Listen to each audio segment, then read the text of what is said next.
Mr. Isbell, will you please provide us with the invocation? Absolutely. Let's go to the Lord. Father, we just thank you, Lord, for another beautiful day that you've blessed us with. Father, I just pray right now for wisdom with this body, Lord, as we do the business that you've called us to do. May we be fair in our decisions and tempered in our words. And we pray all this in the name of Jesus. Amen. Amen. All righty.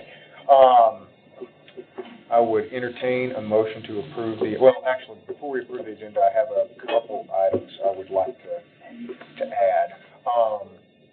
One is under, both of these are under new business. The one is under new business, paragraph C, item 1C, so it will be a new C if you see item AB. And this would be to change the scope for a utility van from specifying 15 seats to just be a multi-use van. Very small thing. Without objection, any objection to that? The other one, and there may be objection to this one, and I understand it and willing to take a vote if necessary. So Mr. Ellis called me today, and he will be here later today to speak to this.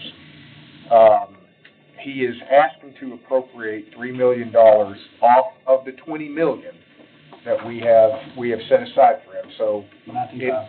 It's said again. 19.5. 19.5. So he's asking to appropriate. Talking about being nitpicky, but so It'll become pointy. it's okay. So he's asking to appropriate $3 million off of the 19.5 that we have set aside for him to operate off of. So it is technically a new appropriation, but because we've already set that in, I would typically say no to this, but because it's being pulled off of something we've already discussed about several times, I think this is okay.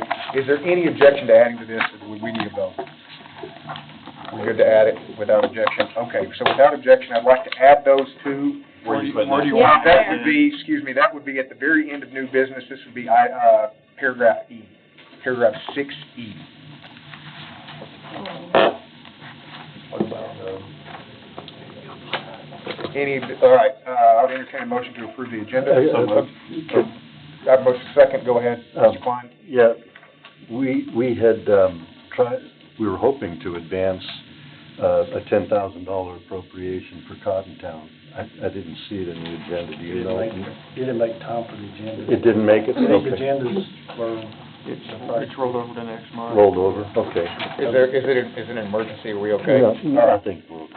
All right. Any others? What about the Oak Grove volunteer fire? I I think the emergency medical will fall under the discussion. There's already a place. Can you just do that under your, you can handle that under your budget, under your. What do you want to report, do, can't under the mayor's or mine, you want to? Let's do that under yours. Let's do that under yours. I guess we can just put it for item D. D. Yes, item E. So, Oak Grove.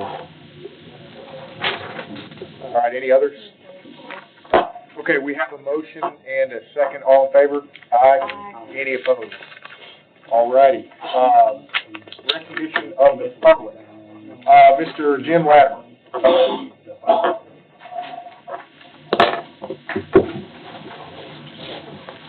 Jim Latimer, 1578 Latimer Lane, Hendersonville, Tennessee. I'm here to speak about Mr. Brown's house tonight. Again, acknowledge the great gift that he gave the county, to the school board, to the park. We would like to see the house preserved. It goes back into our family. Charles Latimer, my ancestor, who's the son of Jonathan Latimer, came here after the Revolutionary War from Connecticut. He served at Ticonderoga in the French and Indian War, was at White Sands, Long Island, Harlem Heights, Saratoga. Those men put a lot on the line in order for us to be able to fly this flag today. His commander on Long Island, Samuel Selden, was captured and died in a British prison camp as they retreated from the area and the British Army was advancing. So after that, he took command of the militia from Connecticut. Whenever he got his promotion papers, he was serving in the line. A gentleman that served with him said that he saw him slap his side. He had a long coat on in the middle of the battle. When they got back to the rear, and he took his coat off, his promotion papers fell out of his pocket, and there was a bullet lodged in that pocket in his promotion papers. So he literally had a battlefield commission under fire. After that, he was at Saratoga. General Gates complimented the militia, Connecticut militia, as holding the right side of Washington's line and keeping the British and the Hessians from rolling it up. After that, the French saw that the United States was a viable nation. They came in on the side of the revolutionaries and helped turn the tide of the war. He was at the New London, Connecticut with Benedict Arnold, one of his former friends and one of his former commanders, burned the town of New London, Connecticut, which is where the Latimers lived in the area there. Lost some of their business, some of the family businesses. He came up and reinforced. They couldn't attack the superior British Army, but he reinforced it as they retreated. After that, they came to the Tennessee frontier, settled over here on 650 acres off Station Camp Creek, where Liberty Creek is at, and running back further into there. In fact, his grave is over on a small family cemetery off Brinkley Branch Road. His son Nathaniel was killed when he went out with a militia following a band of Indians who were roving in the area and causing a lot of damage. He was killed at the Battle of Rock Island. His other son, Wetherell, was at Buchanan Stations when they turned the tide of 300 warriors coming to destroy the fledgling community of Nashville. So they served up north. They served here in the South. We're sort of transplanted Yankees. Coming in, proud to be Southern now, but we would love to see that house preserved. There's a lot of history there that people don't know about. And we would love to see it preserved and get the respect it deserves. We would love to see a park, but that house needs to be preserved first, in accordance to Mr. Brown's wishes. And thank y'all for listening to us, and we appreciate it. Thank you, sir. Mr. Tommy Lytle.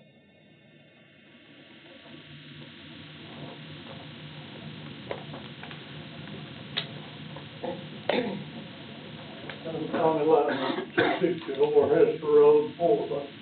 I live in Sumner County all my life, except for what I was in service and 8 years in Florida on the job. Colonel Johnson Latimer came here in 1790 and bought 640 acres, which ran basically from Hunter's Lane, where the elementary school is, to Brickley Branch. Didn't quite make it to Brickley Branch, but almost. He was the second person to have a deed on that property. The man before him was a land grant to Daniel James from the state of North Carolina, 1789. Colonel John came here and bought it in 1790. His son Charles built the house. Mr. Clyde asked me last week about if it's all built at the same time. I can't tell you. I'm not sure. I know it was built between 1797 and 1827, because Colonel Johnson gave Charles the land in 97, he died in 27. I think it's very early in that 30 years, but I can't say for sure.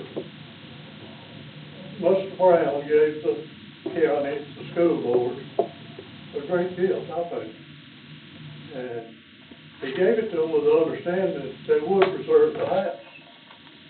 And knowing Mr. Brown as I did,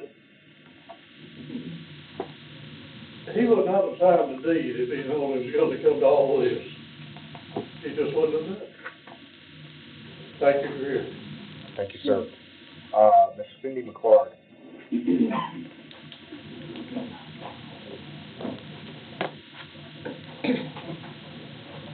Hi, my name is Cynthia McClure. I live at 102 Chiaga Trail in Hendersonville. I live right next door to, I used to call it the Brown Farm. It's on Liberty Creek. I live on the elementary side of the school. The school is beautiful. You've got the elementary school, the middle school, and the high school now. what concerns me in reading through the research that I've done, I came across a will. Mr. Brown, his last will and testament, and something in a codicil, and you've probably all read the codicil, I don't know, but I'm going to read it again. It says, and this is from the last will and testament of William Brown.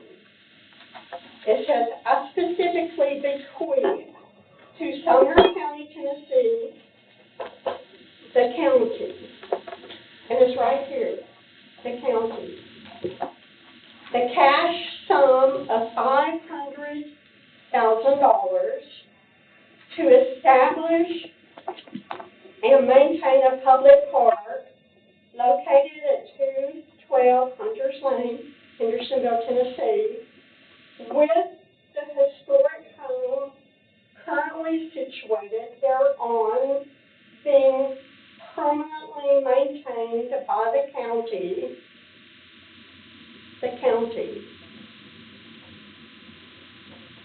as the park's centerpiece.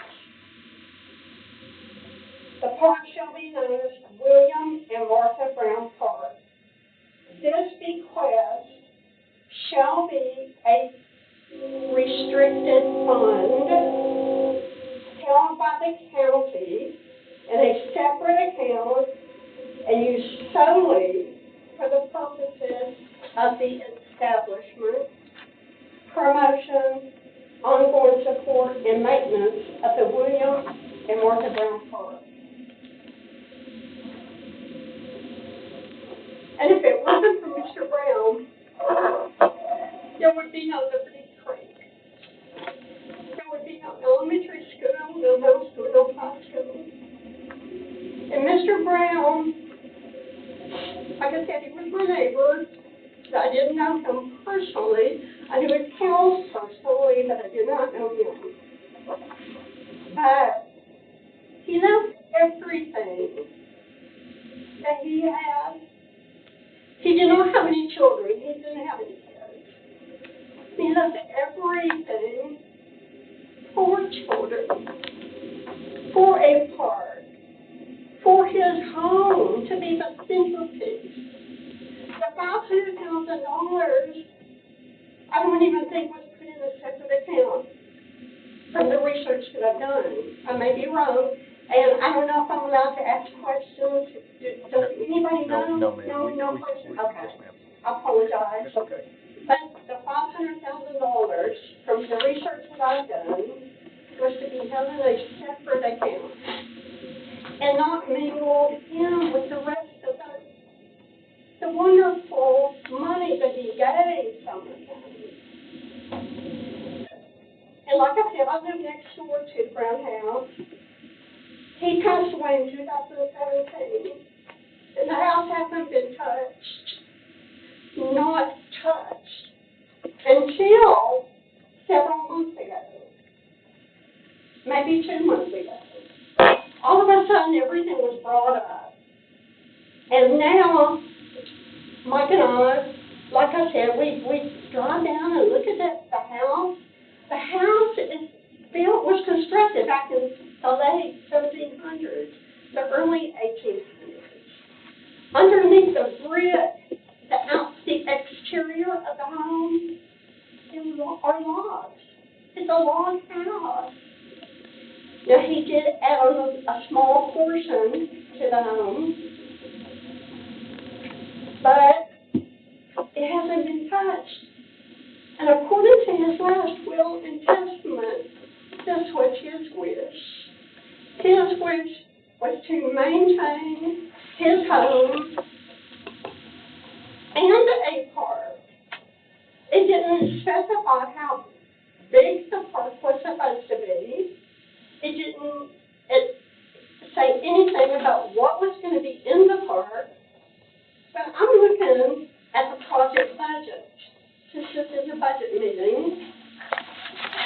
And I noticed that the total budget comes to $1,250,000. And so I'm thinking to myself, and I might be wrong again, I don't know.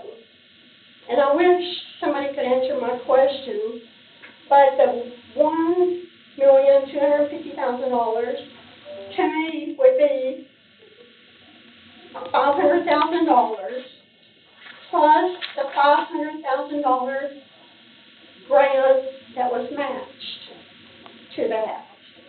And then COVID hit, expenses went up. There was an additional $125,000 that was given for the house and the park. Under the assumption that the county could come up with $125,000. So I'm thinking to myself, and I might be, like I said, I might be wrong, but the 500 and the 500 and the 125 and the 125 mysteriously comes to $1.25 million. So, in looking at the budget, there is not one thing that's related to his home. Not one thing. So if the $500,000 was for us as the budget, and it's not included, that's wrong. I'm looking at, and the park is going to be nice. I love this school. The park is going to be nice. And like I said, I don't know what Mr. Brown had in mind about a park. And it could have been a couple of pavilions. It could have been a couple of corner boxes. I don't know. But there's a parking lot for $140,000. There's a parking lot kiosk. There's an amphitheater for $27,000. There's pavilions with restrooms for $425,000. And I could go on and on. I'm looking at the budget. I'm looking at the budget that you're going to approve. And not one word about the homes. Ma'am, and I didn't set a time, but we are on a bit of a clock here. Okay, but I just wanted to make sure that you knew that I'm upset about this. And it's a shame. I don't know, like I used to tell my boys, I would point my finger at them, and I would look them in the eye, and I would say, I'm ashamed of you. Don't do that. And that's what I'm saying tonight. If you approve this budget, I'm ashamed of you for letting this go through. If the house isn't somewhere allocated in this budget, and it should be. And that's all I have to say. Thank you, ma'am. Mr. Mike McClark.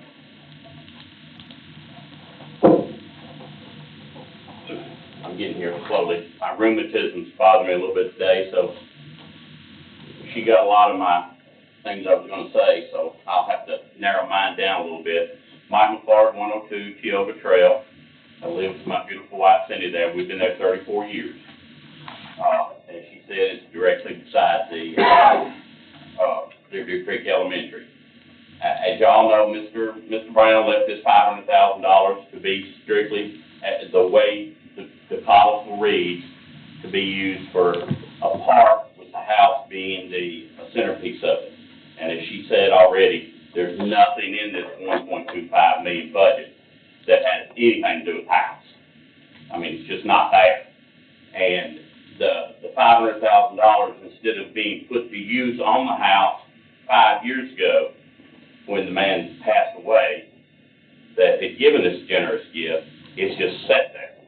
Now, a little bit has been done in the past 2 weeks. Maybe somebody felt guilty. I don't know. Maybe someone here can tell us when y'all get to speak. There's been a little bit of work done. We talked about it in the Gen Ops meeting the other night. The windows have been boarded up. There's been a tree ground up. There's been a few limbs taken down, but on the back side of the house, there's still limbs hanging over the house. I'm not sure why you'd send a crew down there to get part of it and not get all of it. There's a little bit of the ground, the dumpster arrived last week, and it looks like it's been filled up. It's still sitting there for about a week, so I'm assuming that's all the trash that was inside the house, and which should have been taken out 5 years ago, not now.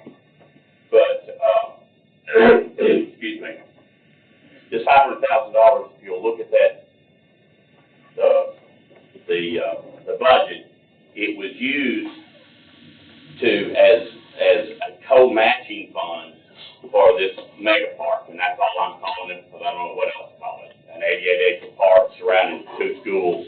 I don't know what else you'd call it. But it was used as the matching funds to get the $500,000 and the $125,000. But then in the budget for the park, there's nothing for the house, and the money's strictly supposed to be for the house. So I'm not sure how that happens. This all started in the previous administration. It proceeded along with the new administration, and nothing has changed other than what little cleanup has been done down there. A park would be great. That's it. I have no problems with parks. I'd rather see that and a school beside our home that we've been there for so many years than 1,500 houses, which is normally what happens in Sumner County. It seems like our county is ruled by developers and contractors. But, this needs to be taken care of properly. The money needs to be given to the county instead of in an account with 2 people as the trustees of it. It needs to be taken care of correctly. The money needs to be used to update it, or not update, stabilize this house, which is what you're going to have to do first, and then go in and see what needs to be repaired. But as Cindy said, if you don't do it, shame on you. Thanks, Joe. Ms. Diane Stinson.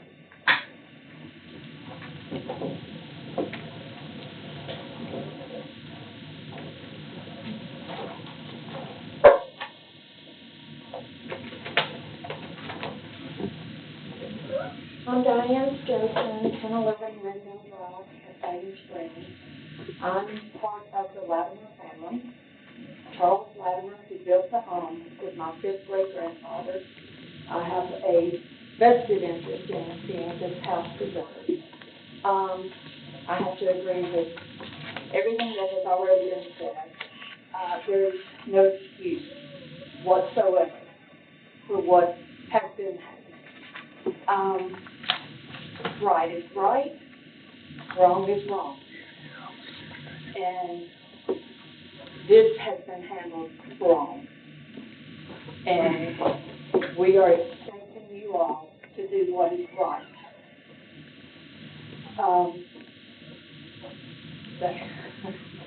There is just, it makes you question everything the commission and this county does if you don't do right. I, for one, will watch everything you do. And if you mess up, it will come to light.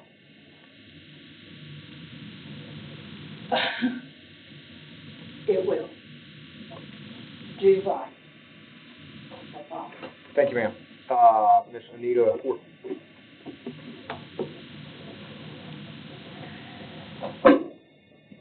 Ms. Horton? Okay, Ms. Joanna Daniels.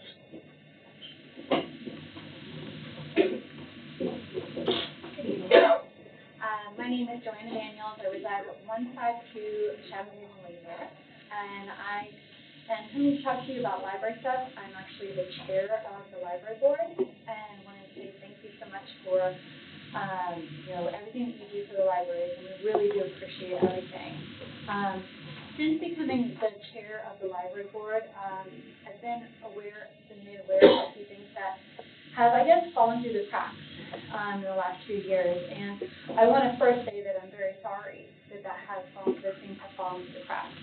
And know that I'm very active as a chair and trying to be in contact with state, regional, and you guys at all times. So, you have three things, to my knowledge, on your agenda tonight.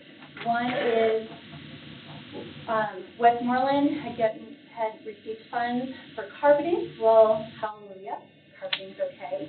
So what we'd like to do is move that to windows. And, so therefore helping with, updating the windows. And that was brought to the library board, and we did approve that.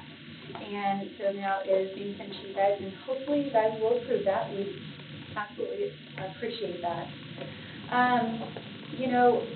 I've become very familiar with QCA code 103-104, which talks about the powers and the duties of the library board. And the board has the authority to direct all the affairs of the library, including the authority to appoint a library administrator. And then it goes on to say that the board may make and enforce rules and regulations. The board may expend funds for the special training and formal education. And then it says the board may receive donations, devices, and bequests to be used by it directly for library purposes. And the board may hold and convey realty and personal property and negotiate leases for and on behalf of such library. So it has come to my attention that there is a donation that is on the books. That is a will. And it's for the Hendersonville Library. And so that is on your agenda tonight, and I'm asking that you please come back to the library board for us to actually get information about it and to figure out what it is that we can or cannot do. And then, of course, everything has to go to the county. We would come to you, but that way we can come up with a plan for it. And then also, there's a grant that I was just made aware of that has been asked for you guys to review tonight. And I'm going to ask that you punt that back to us as well so that we can take a look at that. The point of the library board is to be not a liaison, but it is between the county and the library. Allow us to do our job, you appointed us, so that we can first funnel things first as a board and then bring it to you, because I think you guys have a really big agenda and a lot on your budget. So allow us to first filter things and then bring it to you. Maybe it'll lessen your load. All right? Thank you so much. Thank you, ma'am. And Mr. Kevin Baker. Thank you, sir. Sorry for getting here a little late, but I'll try to make this quick. Good to see you, brother. First thing that jumps off the agenda and raises some concern with me is when I read this letter from the comptroller's office. During a review of the budget, we noted that the general purpose school fund is budgeted to use $56 million of its fund balance, and that appears $33 million is being used for reoccurring expenses. Proper financial management, you know the thing. That concerns me. It seems like we're being set up here. It concerns me when I read down farther, and just for the record, I'm going to bring up the same thing I brought up in general ops. We're transferring, or we're looking to carry over $9.3 million from the Sky is Falling program that happened about a year ago, that we needed them $15 million to fund stadiums. And yet $9.3 million is being carried over. Citizens are getting tired of these political games being played. And when I read things like, shame on the school board for giving us a budget where they're going against what the comptroller says is standard operating procedure. That's setting us up. Shame on y'all for accepting it. You're going to end up bearing the brunt of this, and us citizens are going to bear the brunt of it. But so that was the first thing. The grant accounting.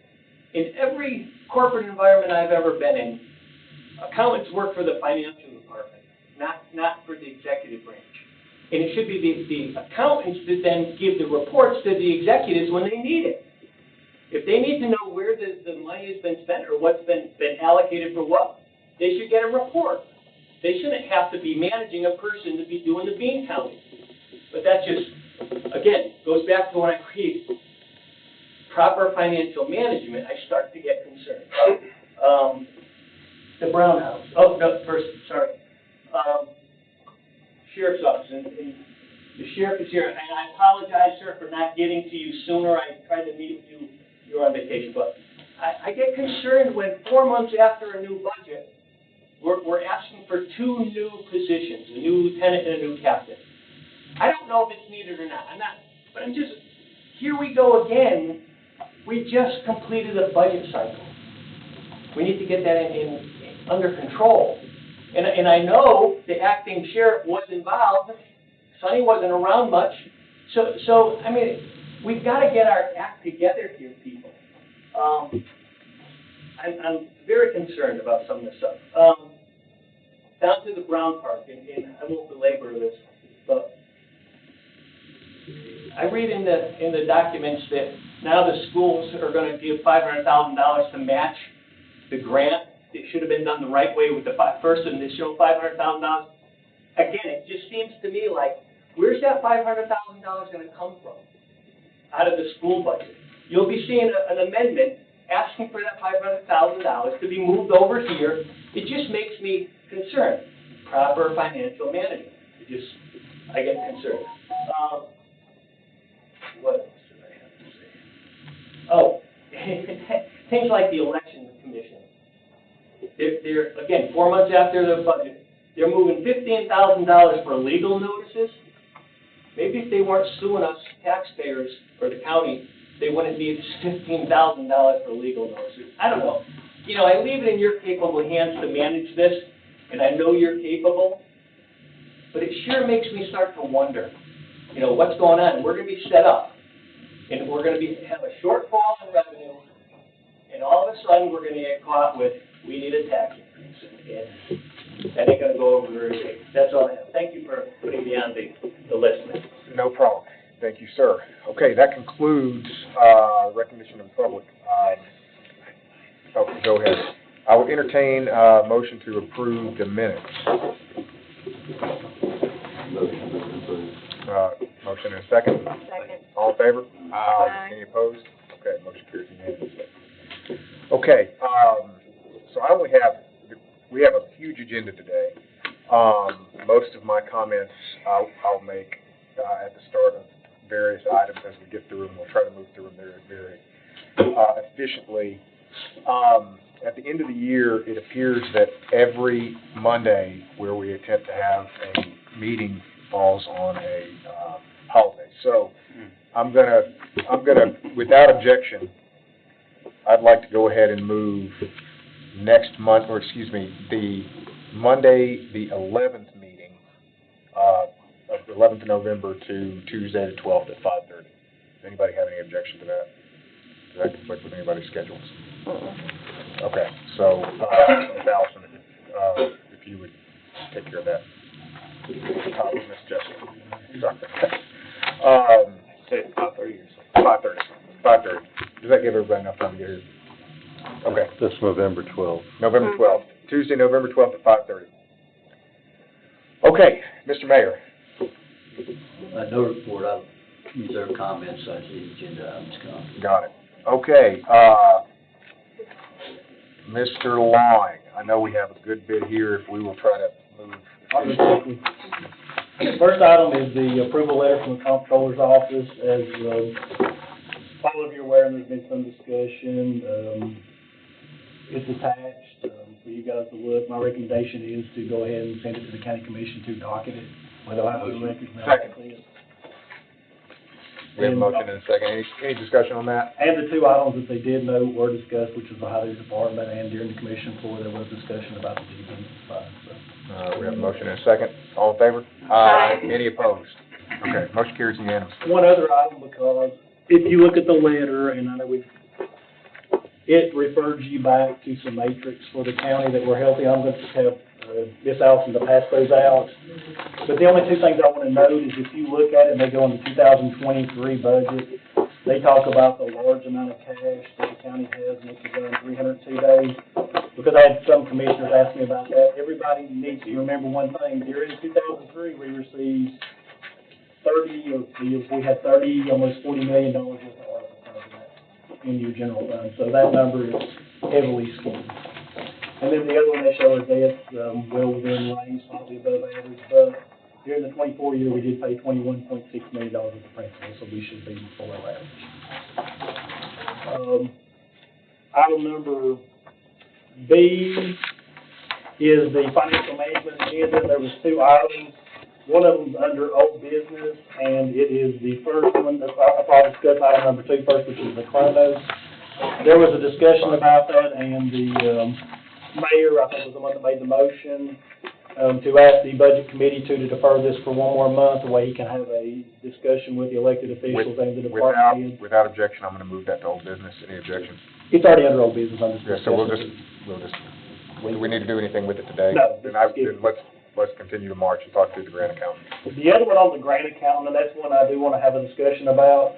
If you look in your package on page number 13, to go through the history of the grant account, because we're calling it a grant account, which is where this originally started, but it's actually moved around quite a bit.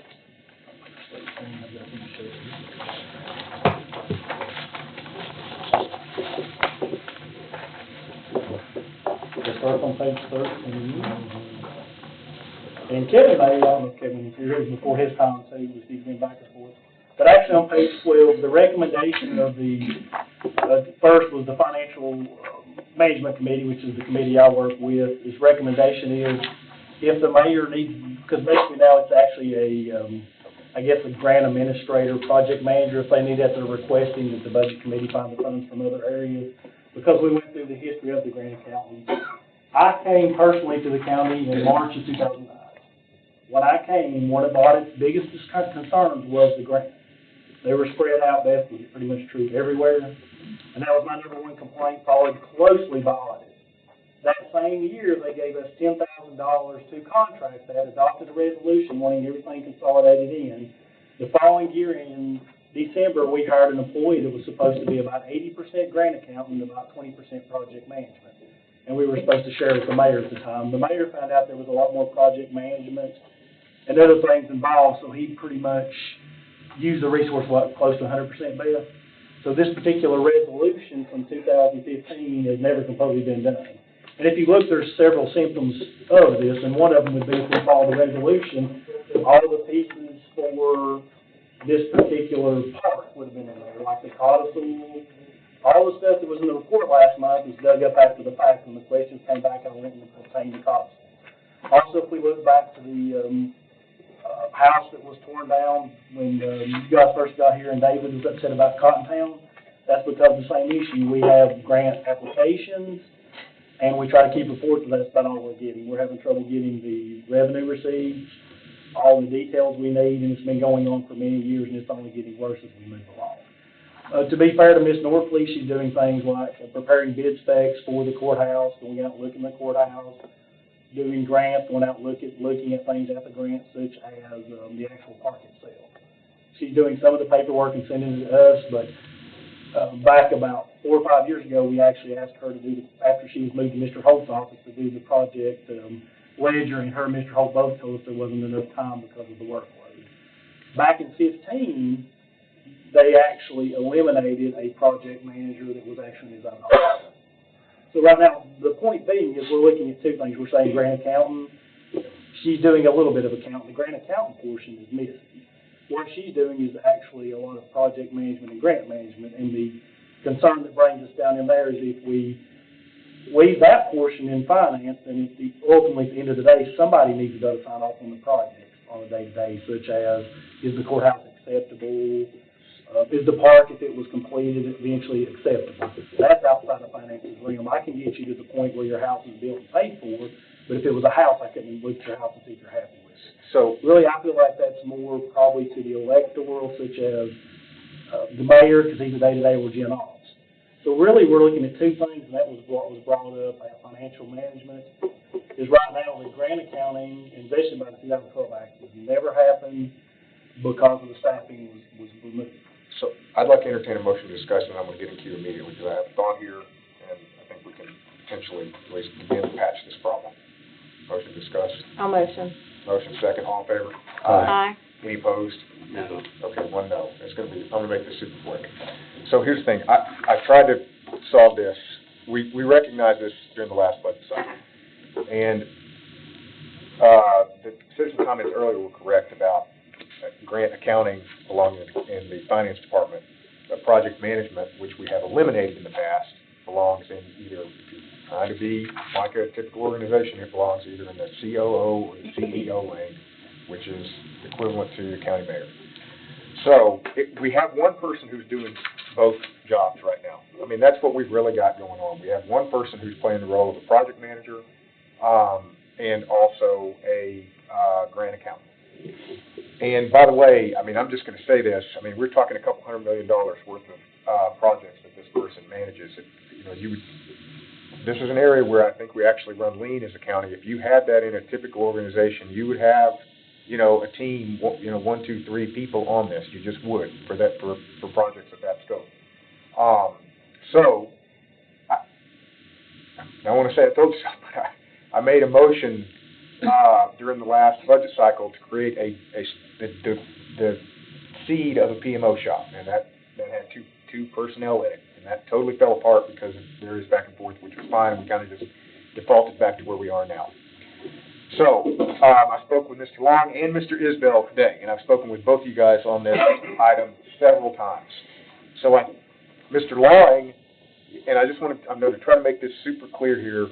Mr. Isbell's ask is, hey, I need a project manager. And if you look in the past and you look how a typical organization would run, I don't think that's an unfair ask. Mr. Long's ask is, hey, I need a grant accountant, but I've got a project manager, and I don't want to be in charge of somebody where I'm trying to sign off for buildings that's outside of my lane. These are the things that have been told to me. Am I misstating anything? Bottom line here. Okay, so. We also don't want to create new personnel in the middle of a budget cycle. I tried to do it. We don't want to do it again. So here's what I'm going to suggest. I actually want to do the inverse of what B says here, because it moves us the right direction. And guys, please correct me if I'm wrong, but what I think we agreed to today between both parties is that we would move the line item we would move a line item into Mr. Isbell's budget, which is equivalent to what Ms. Norfleet is making now, and that would be for a project management position. In county buildings, yeah. In the county buildings. Now, my question to Mr. Long was, will your office be able to pick up because we're not going to create a new position. I'm going to push for it next budget, but I'm not going to be able to create it between now and then. And will you be able to pick up this additional slack if we move that? If we solve the project management problem and leave the grant accountant problem open for the next 6 months? I think leave it as it's working right now. We can't put any more back, because right now we're running excessive overtime. Well, right now we're bleeding. It's been going on for years, but we're running excessive overtime. I mean, hours. When we leave, everybody else out of the parking lot. It's regular now. But we can continue on till June, but we really need some help. Is there any objection to moving Ms. Norfleet's, effectively Ms. Norfleet, but to moving a position for project management into buildings? Because I know that's what we discussed today. Is there any objection to that? Not on my end, because the thing is, as I was saying, I can manage the financial completion and all that all the way to if you're happy with the building. But if you're happy with the building, you really needs to be somebody elected by the people. If it's the mayor, Gen Ops, but as you're saying, Gen Ops is a committee, and if we ran that through Gen Ops, you guys would be here full time. Your mayor is your statutory day-to-day officer, so it really needs to be signed off with the mayor. All right, motion second. Any discussion on this? What's the motion? The motion is so what we are doing is we are moving a line item from finance into the county mayor's office under buildings, and that will be for a project management role. And we will, basically the finance department's going to limp along for the next 6 months, and I'm going to motion to add a grant accountant to the finance department full-time next budget cycle. Well, we do need to continue to do what she's doing for now. Yeah, and just to make it clear that she'll continue what she's doing. We're not transferring functions through finance. Right. We're bleeding right now pretty good. So we continue to work with Dave. So it's status quo. Basically, I just Any, But continue as. any other discussion? That's the end of my report. All in favor? Oh, do you, go ahead. Well, I think David, correct me, but I thought we tried to address this back in 2016 together, and we got it approved to do both, and we ended up. It happened back in actually 2010. And then again in 2016, I believe, we put both line items in the budget, and we ended up scrapping them, do we not? Or discussed, it got voted. They pulled, back in 15, the project manager position was eliminated because Mr. Holt was using it, and we were, in 2012, moving along, so I thought was eventually when we completed 2012, we'd pick up all that. So, the point I have is that for a lot of years, this has been, we just keep doing this. And people keep saying, how are we guys doing this? It's two positions. And now we're gonna make people suffer. We've been told, leave them with overtime. Or, I'm gonna say that position, if you hired it for the next 6 months and you got someone in here, benefits, everything all in, $60,000 is what it would cost you for the rest of the year. So, all the stuff politically that we do and this and that, this is just real life, man hours, overtime, we have it.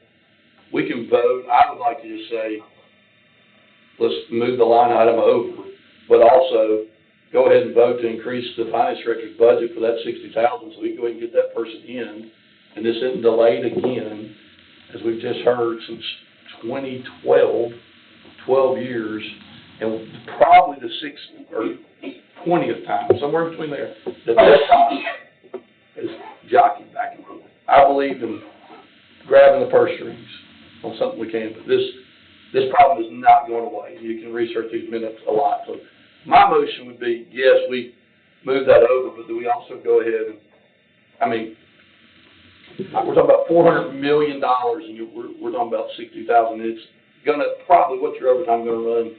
I'm gonna guess overtime, just on this, probably doing this work, it's probably gonna run you 30 of that 60 anyways.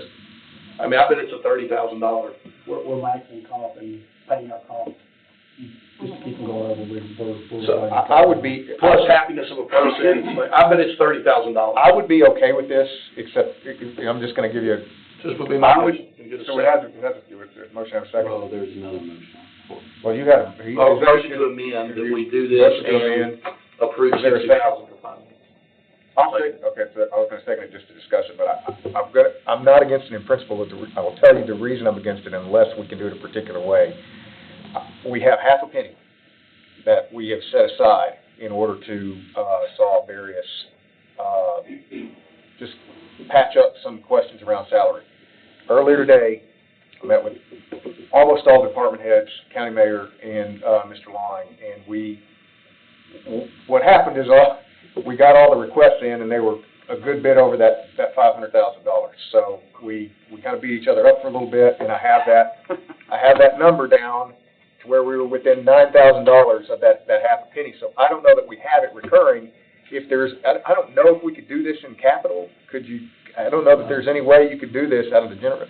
If there's any way we could do it, I just don't think there's a way to do it. Otherwise, I'll be for it. So I got to be against it, because otherwise I'll have to go back and break what the agreements that I think we've come to today with the department heads. We just don't have it, unless we want to go back and change the tax allocation, which I don't think anybody wants to mess with. We just don't have it this time around. Unless. Mr. Long, I'm open to suggestions here, because you were in the same meeting I was today. We've got $9,000 left over. Like I said, we're gonna bleed overtime, and that's kind of, and the same thing we're not going to do. What do you have in your overtime budget right now? Because you're gonna save that. Yeah. Go ahead, Miss. Go How ahead. much is left in? I would like, After this next payout. my preference would be to move forward with the original motion, and then we can talk about the second motion next month. And we get all this data versus trying to figure out, because I understand the logic, but I'd like to have a little bit of data before I vote on it. Mr. Klein. When we put out for budget last March, we asked for department structure charts. One of the things that we don't have is we don't have job descriptions for pretty much anything. Now, I know the mayor's got 2 gals working in his office. I don't have no idea what they do. I'm not saying that they're not working, I'm not saying that they're not killing themselves. I'm just saying that we're here to spend the money, but we don't even know what we're spending it on. Is there not a more scientific way we can do this? Well, I'll just respond to that. The way I view this body is we are running a $300 million P&L organization. Mm-hmm. And we are we're a board of directors for a $300 million P&L organization. And when you're that large, the board of directors doesn't get into the nitty-gritty of the HR of exactly the job of the executive and the directors of those various functions, unless there's something that's clearly breaking somewhere, and in which case a board of directors will come in, and to me, that's our role. So I'm not going to, I'm just saying, I can't answer your question, but I don't know that I need to answer that question. Well, my point is, we don't know if it's breaking or not, because we don't have enough information to even know that. We have job descriptions and all. Better off to job description. Mr. Pomeroy. In your department? Yeah, my department does. Ms. Pomeroy. Not to. And I'm not, Commissioner Klein, I'm not trying to say this, dude. I think we do know this is breaking. I'm not talking about everything else. I do think we know that for 12 years, documented 12 years, there's been a fight over how one person can try to do 2 jobs. And I do know that the finance department does have a job description of what they need, and what they need out of a grant account. We know that. And it's just constantly been back to, and sometimes we get caught up with who the person is. I don't care who the person is. You know, this county mayor wanted it back. Mr. Longley said, I gotta have this back. And we just keep going back and forth, and then and not just us, I mean, the people before us. Like I said, I was talking about this in 2014, 15, and 16. I believe some of our friends on the front row was here listening to these discussions. Same thing. So there are areas where I think we need to be in here really hold each other accountable to the screws. Anybody who's seen me on this body before, I believe that. This is just an area that's not changing. In my company I run, if I have an area where I constantly get feedback, that's a 2-person job. And if for 12 years as the CEO, I keep trying to, one, I'm gonna have a miserable person. Right now, I'm a bad employee that's trying to do 2 different things, can't do it. Second, we're not going to run you right, and we're going to be losing money. And I think a lot of these problems that we have, and we've listened to over grants, and is the grant not being done? How's the process of the grant being done? We don't even think about that same person also trying to do the accounting side of that grant, as well as the project management side of that grant. So I just would say, I got to think what Commissioner Becker said, that's fine if we wait a month, but I bet when you look at their overtime budget, you look at what, we are probably sitting here squabbling over a net cost of the county, actual cost of less than $15,000. And I would bet a lot of money that if that's where that math would come out. I'm pretty good with numbers.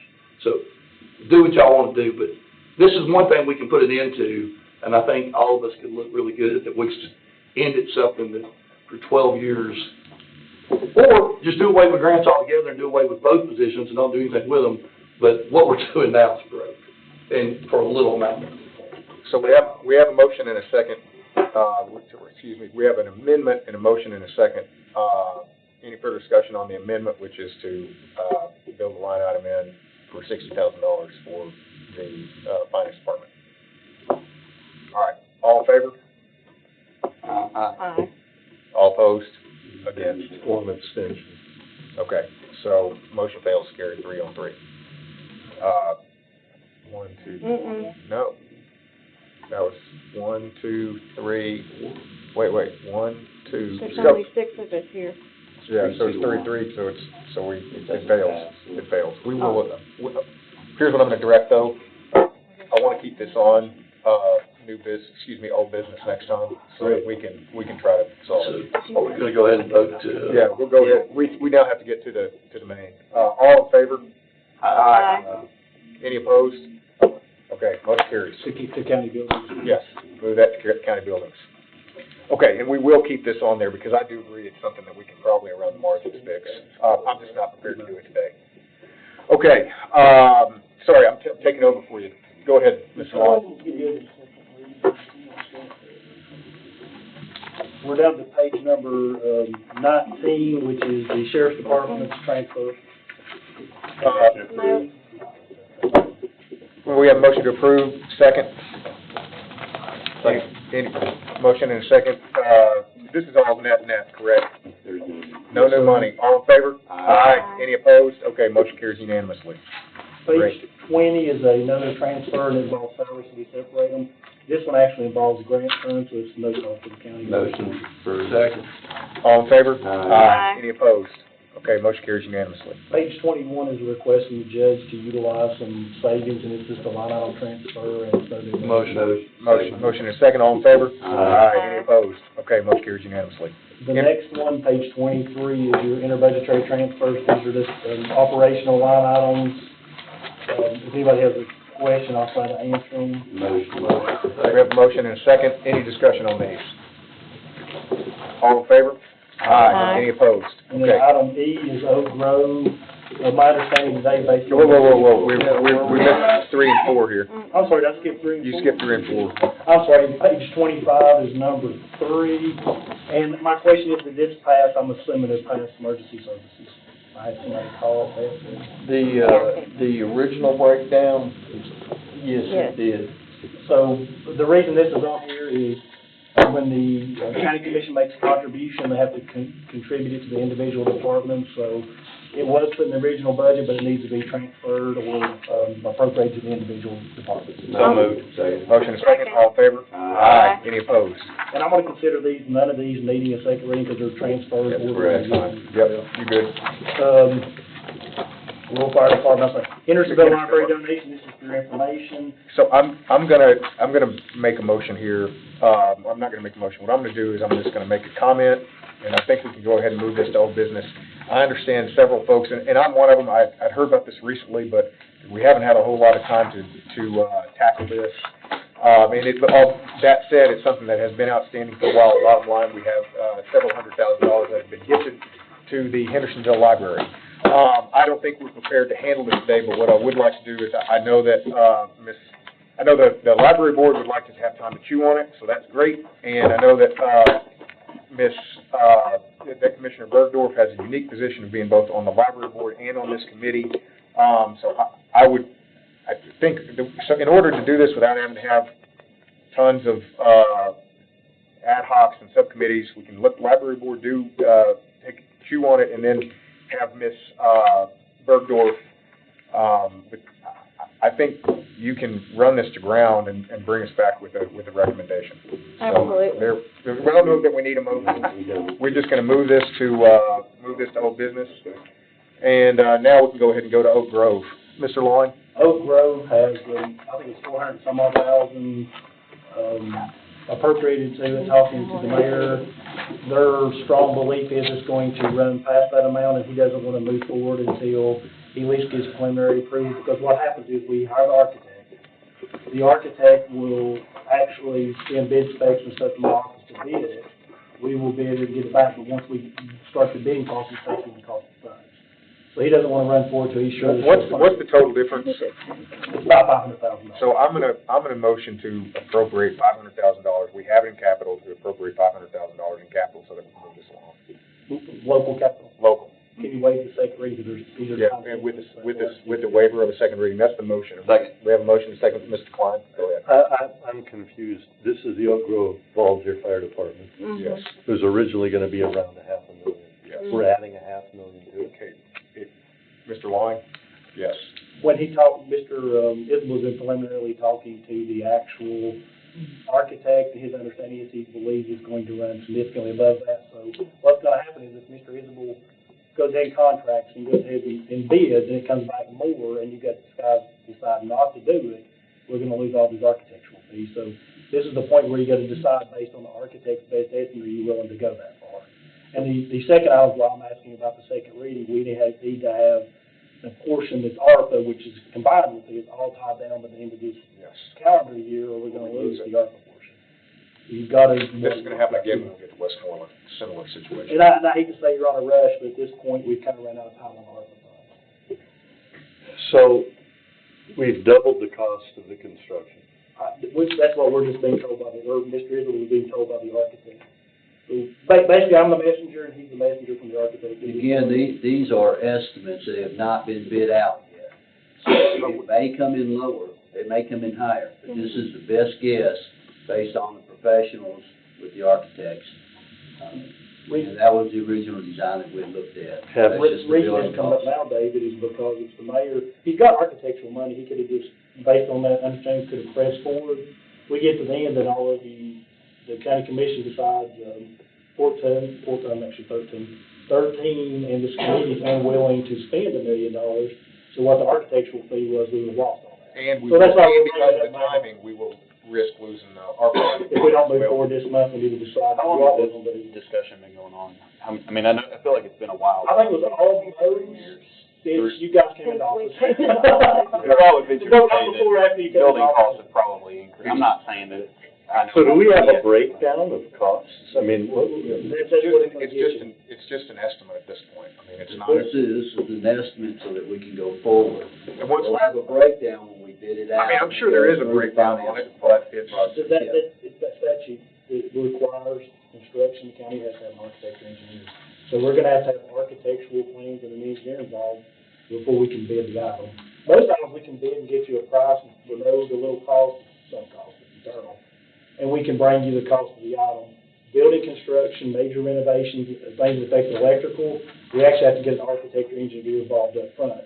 And just like everybody else, we're making a living, so they're gonna start charging us when we start getting designs. right, but what I'm wondering is who's gonna be overseeing the costs? I mean, when you build a project, you massage numbers and you. What'll happen was the architect will work through Ms. Northfleet, through John's office. They'll get the designs, come back and bid it through finance based on the designs, and then we will work with her and the architect on the best and most bidder. Can GenOps be involved at all? Yeah, you will be. I mean, you can add this to your, there's no reason you can't add it to your, Well, to your agenda. Can you possibly approve it for the up to 500 more? But For us to bid it and report, the mayor report back to GenOps? Yeah, Just even report back. well, I mean, it doesn't stop anything, because we're just gonna, they can bring it, what's gonna happen here is that they'll report to Gen Ops through the progress of it, but the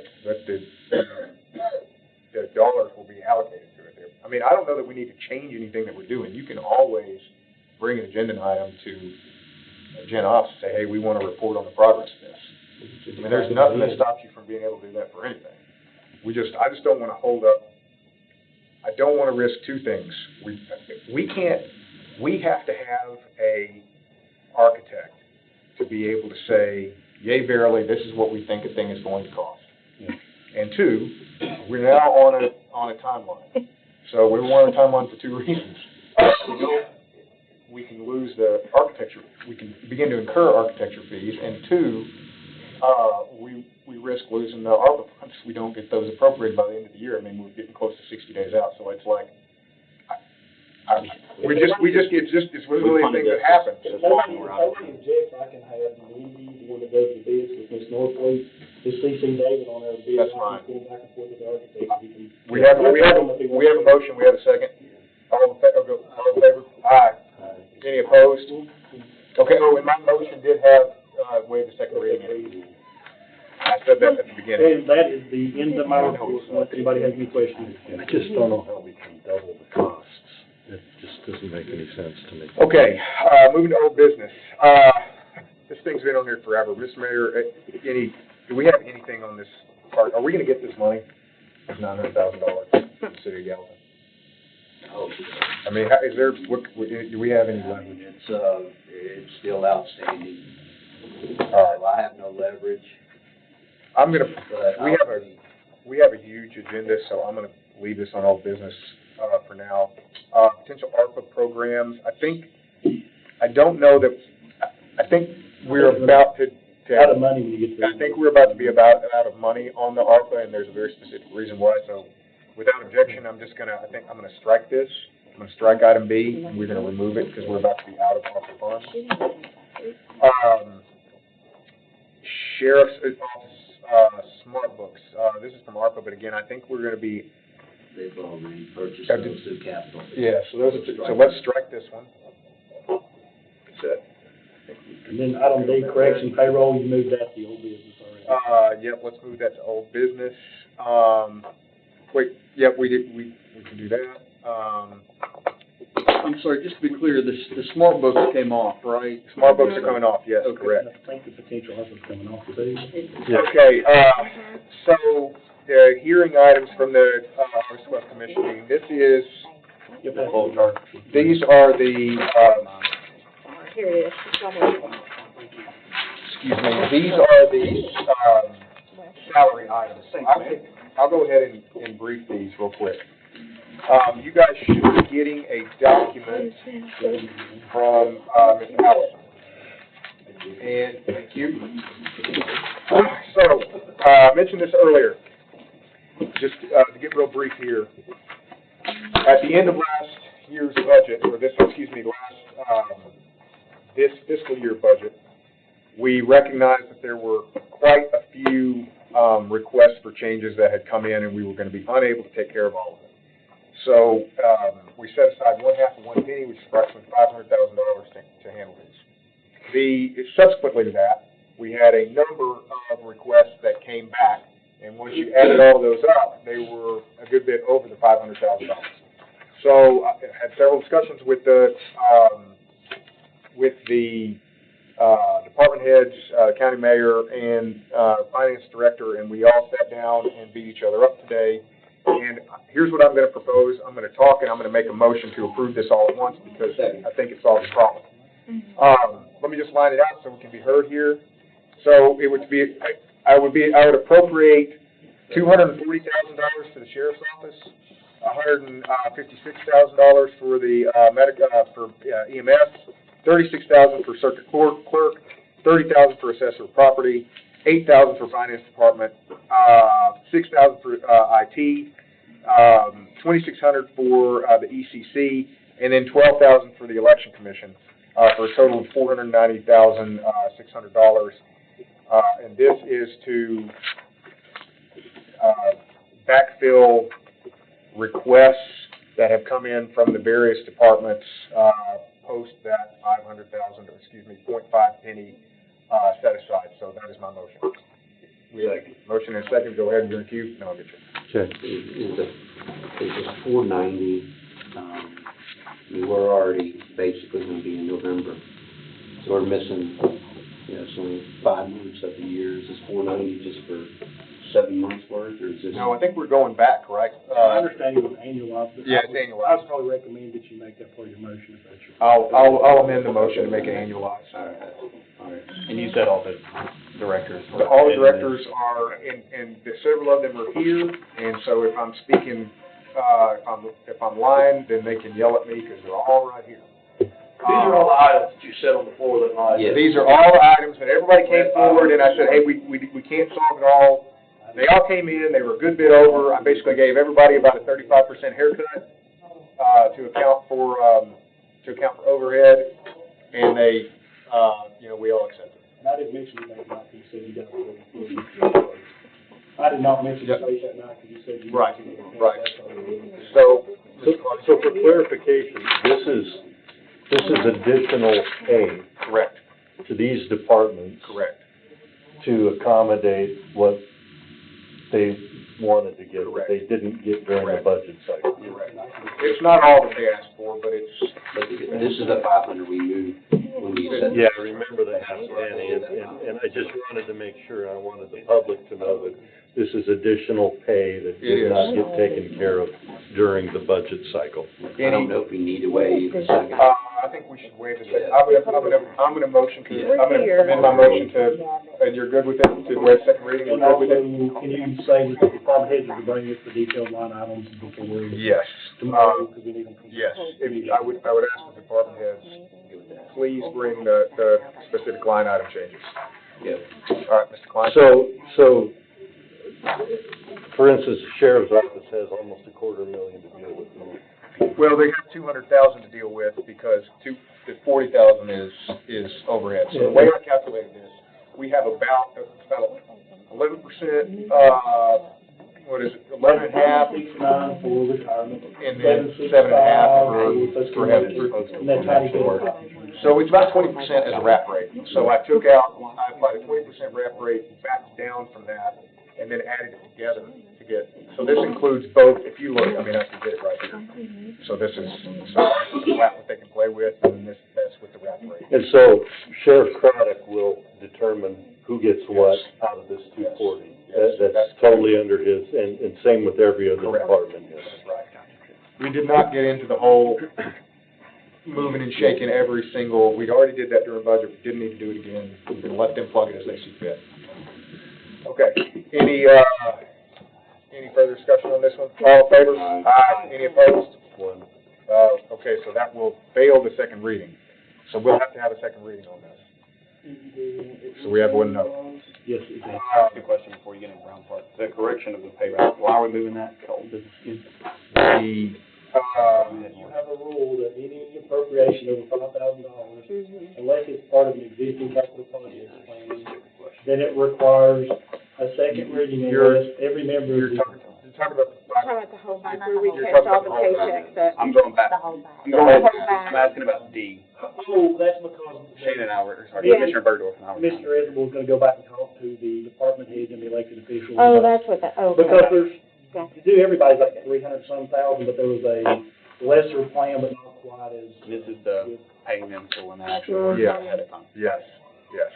And that's another thing that we're, No, you're good. it's been going on for a long time, and we're trying to fix it. Go ahead. May I ask Mr. Klein to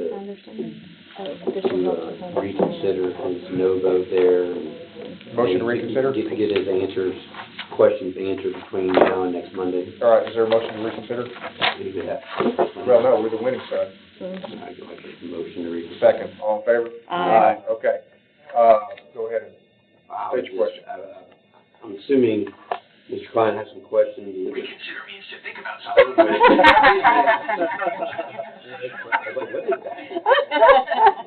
Reconsider me. I'm assuming there's questions that haven't been answered, which is great. It's not playing, I've never done that in history,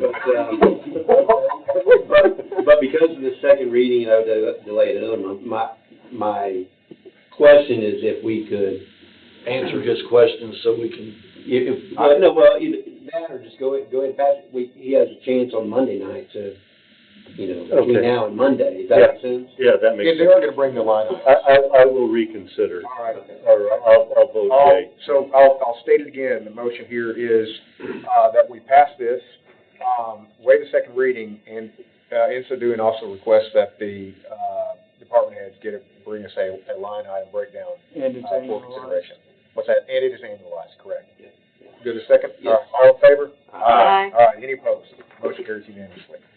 Okay, great. Great about that. So that is item D and E. All right, so we got some big stuff down. Now let's get into the Brown Park. Okay, so I'm gonna motion to discuss, and I've got something real quick on this. I think we can do away with this very quickly. Motion to discuss. Just make a motion to do something. Yeah, I'm gonna do some. This motion discussed. Second. All in favor? Aye. Aye. Any opposed? No. Okay, we have no. All right, here's what I wanna do. I've spoken with a lot of people about this, spoke with Mayor Isbell today. I think what I would like to do is keep this in old business and appoint, so let me just give a brief breakdown here. Mayor Isbell, last month, he had mentioned that he was gonna go to TDEC and try to figure out if we could amend the grant. My understanding is that we can't do that. So where we're at now, it appears to me that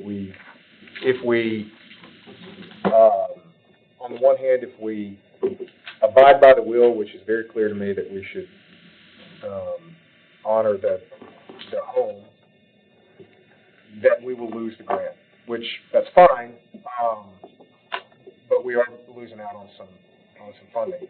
So Mr. Isbell had a suggestion of getting some experts from MTSU, who he has called today, in order to see if we can, to see what we can do with the house, such that we could potentially use such that we could also keep the grant funding, so we won't lose out on it. That said, I'm of the opinion that, as we've heard from a lot of people here, I'm going to appoint, and I'm just going to do this, I'm going to appoint a subcommittee. And if well, let me finish real quick, and then y'all tell me if I can't do it. I'm going to appoint a subcommittee, and that subcommittee, I don't have the names yet. It will include people from the commission, and then we will, It's discharge, Matt. What's that? Barry just pointed out a point. We Mr. can put Baker a gave us timeline on it from the commission, it's automatically discharged, you'll have to take it up as new business. It's gotta go back to commission. Well, then that's fine, I'll bring this up in the commission, because I want to appoint a subcommittee, and I want citizens on it. Can I point to one more thing, just to make sure it's something that I said in the minutes? Is a couple of things. Is one, there's a statute that if you accept the will as a donation, you have to specifically abide by what it says. So for understanding the will, is the house has to be the centerpiece and maintained perpetually, and the grant does not technically contain the house anyway to maintain perpetually. I do not think you can use that $500,000 to match the grant, or to build the park unless the house is a perpetually maintained centerpiece.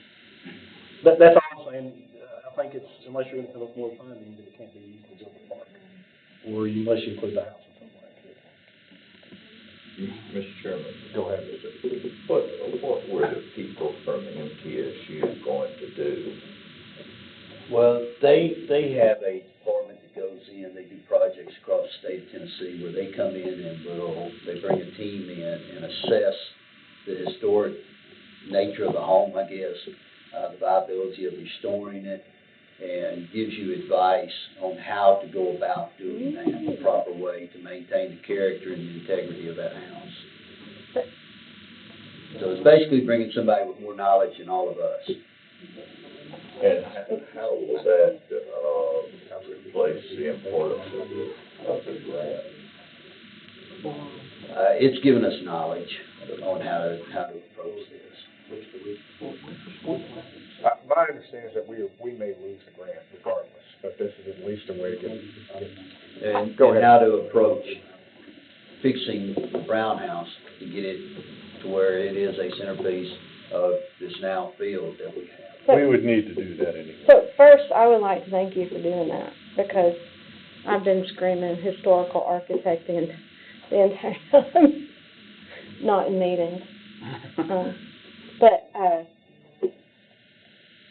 Well, I read the TDEC letter, and I don't see how that house can become a rec center in order to keep that grant. I don't think it's a wise idea to go that path. And so having the historical assessment done, I think is a great idea, because I do want to see the house restored, even if it is just like the Mansker Fort House, where it's only open 2 or 3 times a year for special activities.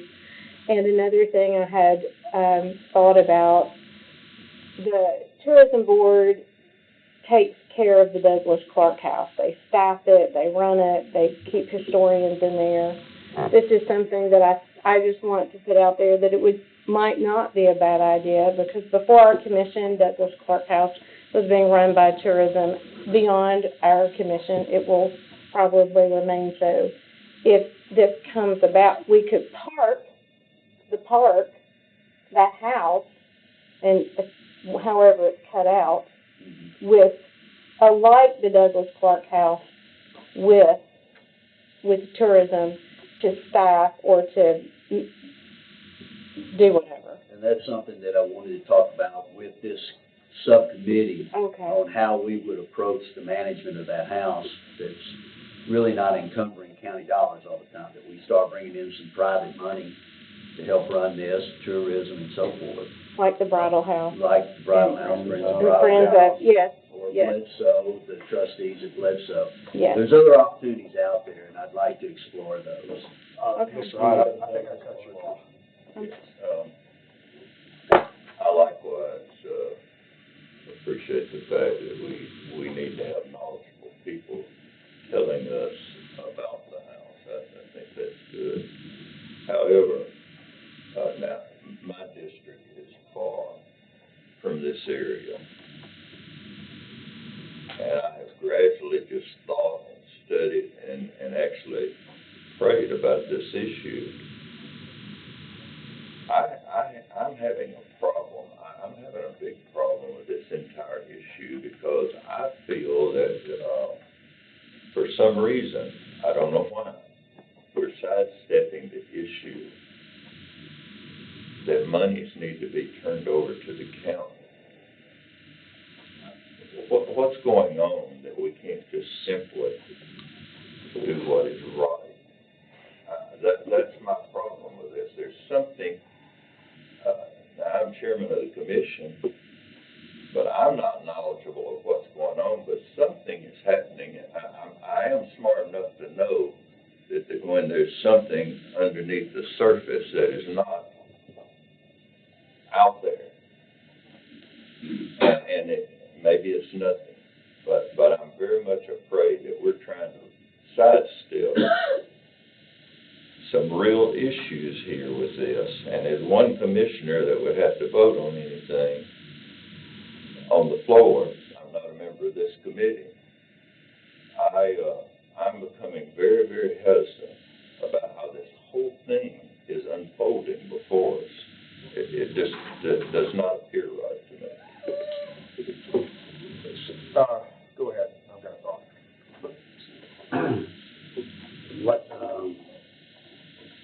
How much money is in our capital? We just took out some money.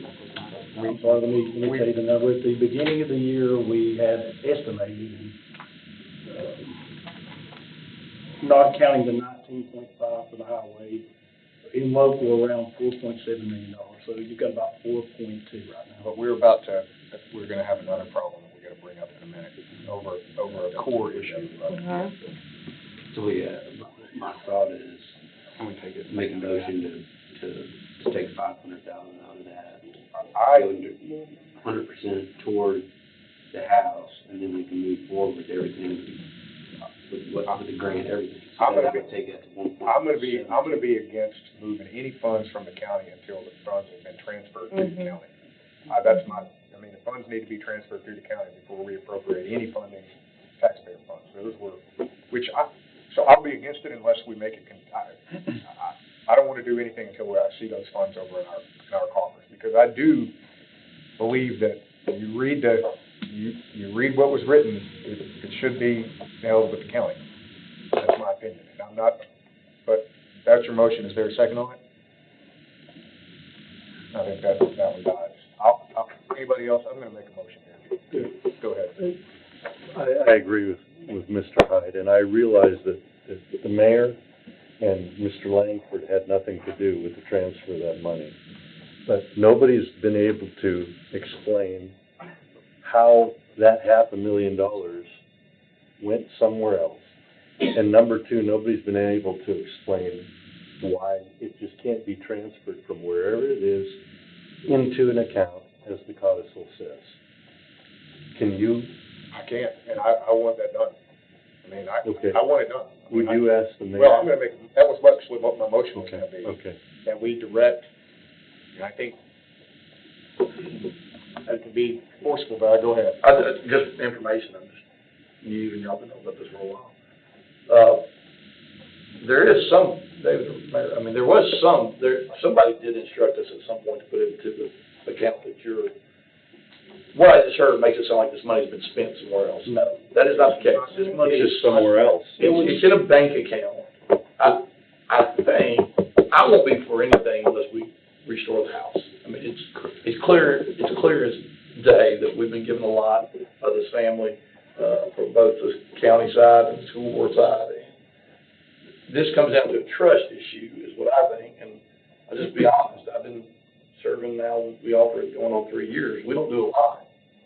And so I see the side of, well, we signed $500,000 over, and it sits in the county. I mean, I don't know, I have no faith that we would vote to spend that money to fix that house. We still got a hole in this archive roof.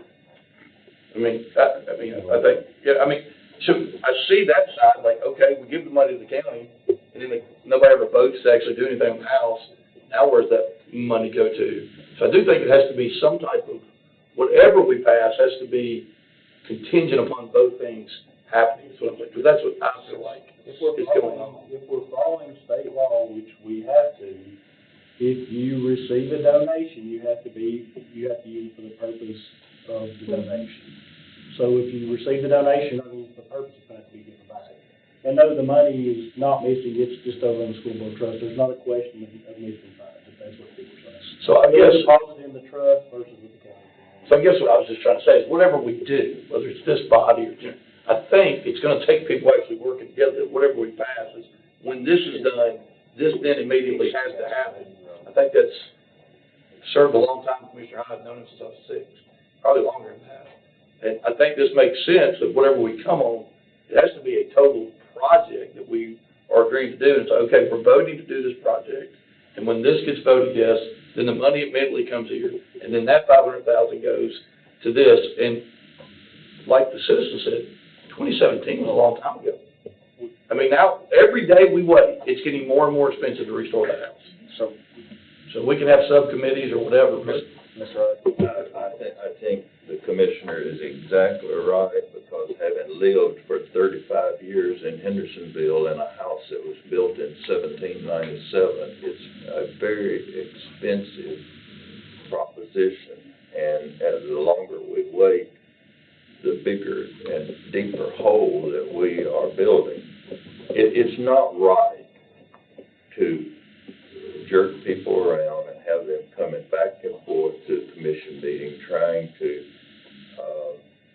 be heard, and I feel like we don't know everything. And I'm not blaming the mayor necessarily or the school superintendent. I'm just stating a fact. And I feel like, personally speaking, I feel like it's coming down to the point that the legislative committee may have to consider petitioning the chancellor for a decision on the will. The people should not have to fund any kind of legal action like that, and it would at least tell us, okay, we're right on this issue or we're wrong on this issue, and put it to bed instead of having to have people come up here every time we meet to talk about this issue, when I'm hearing us all pretty much in agreement as to where the money ought to be and what ought to be done. And so I'm just saying that I'm moving toward the point of saying we may have to petition Judge Oliver, the chancellor, to interpret the will for us.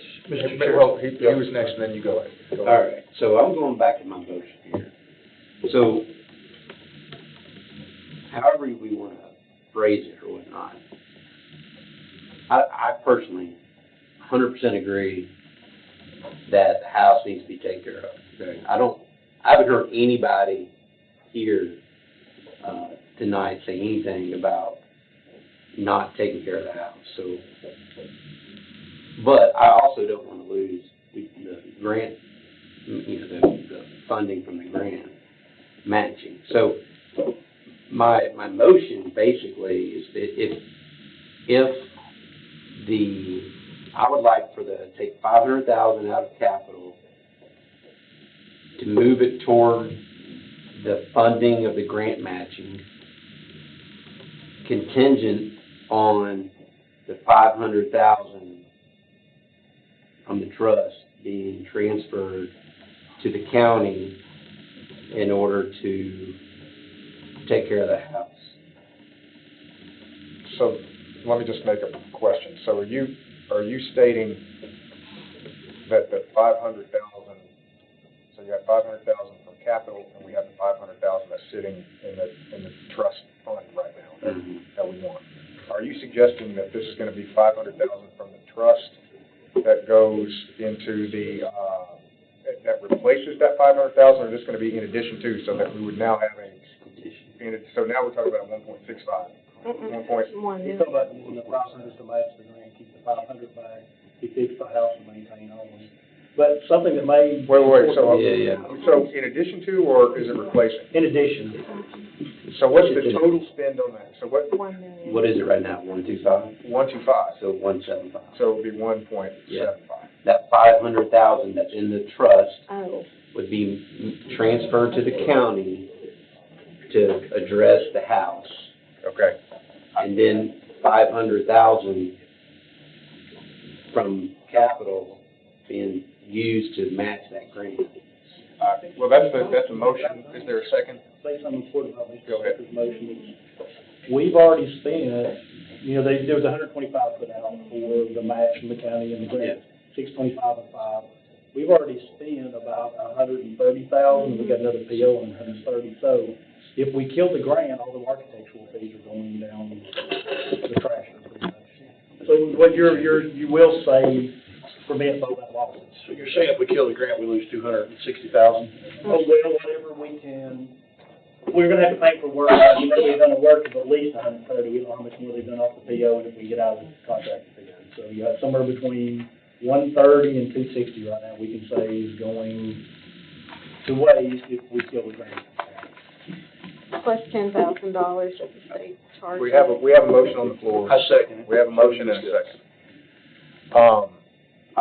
I'm just,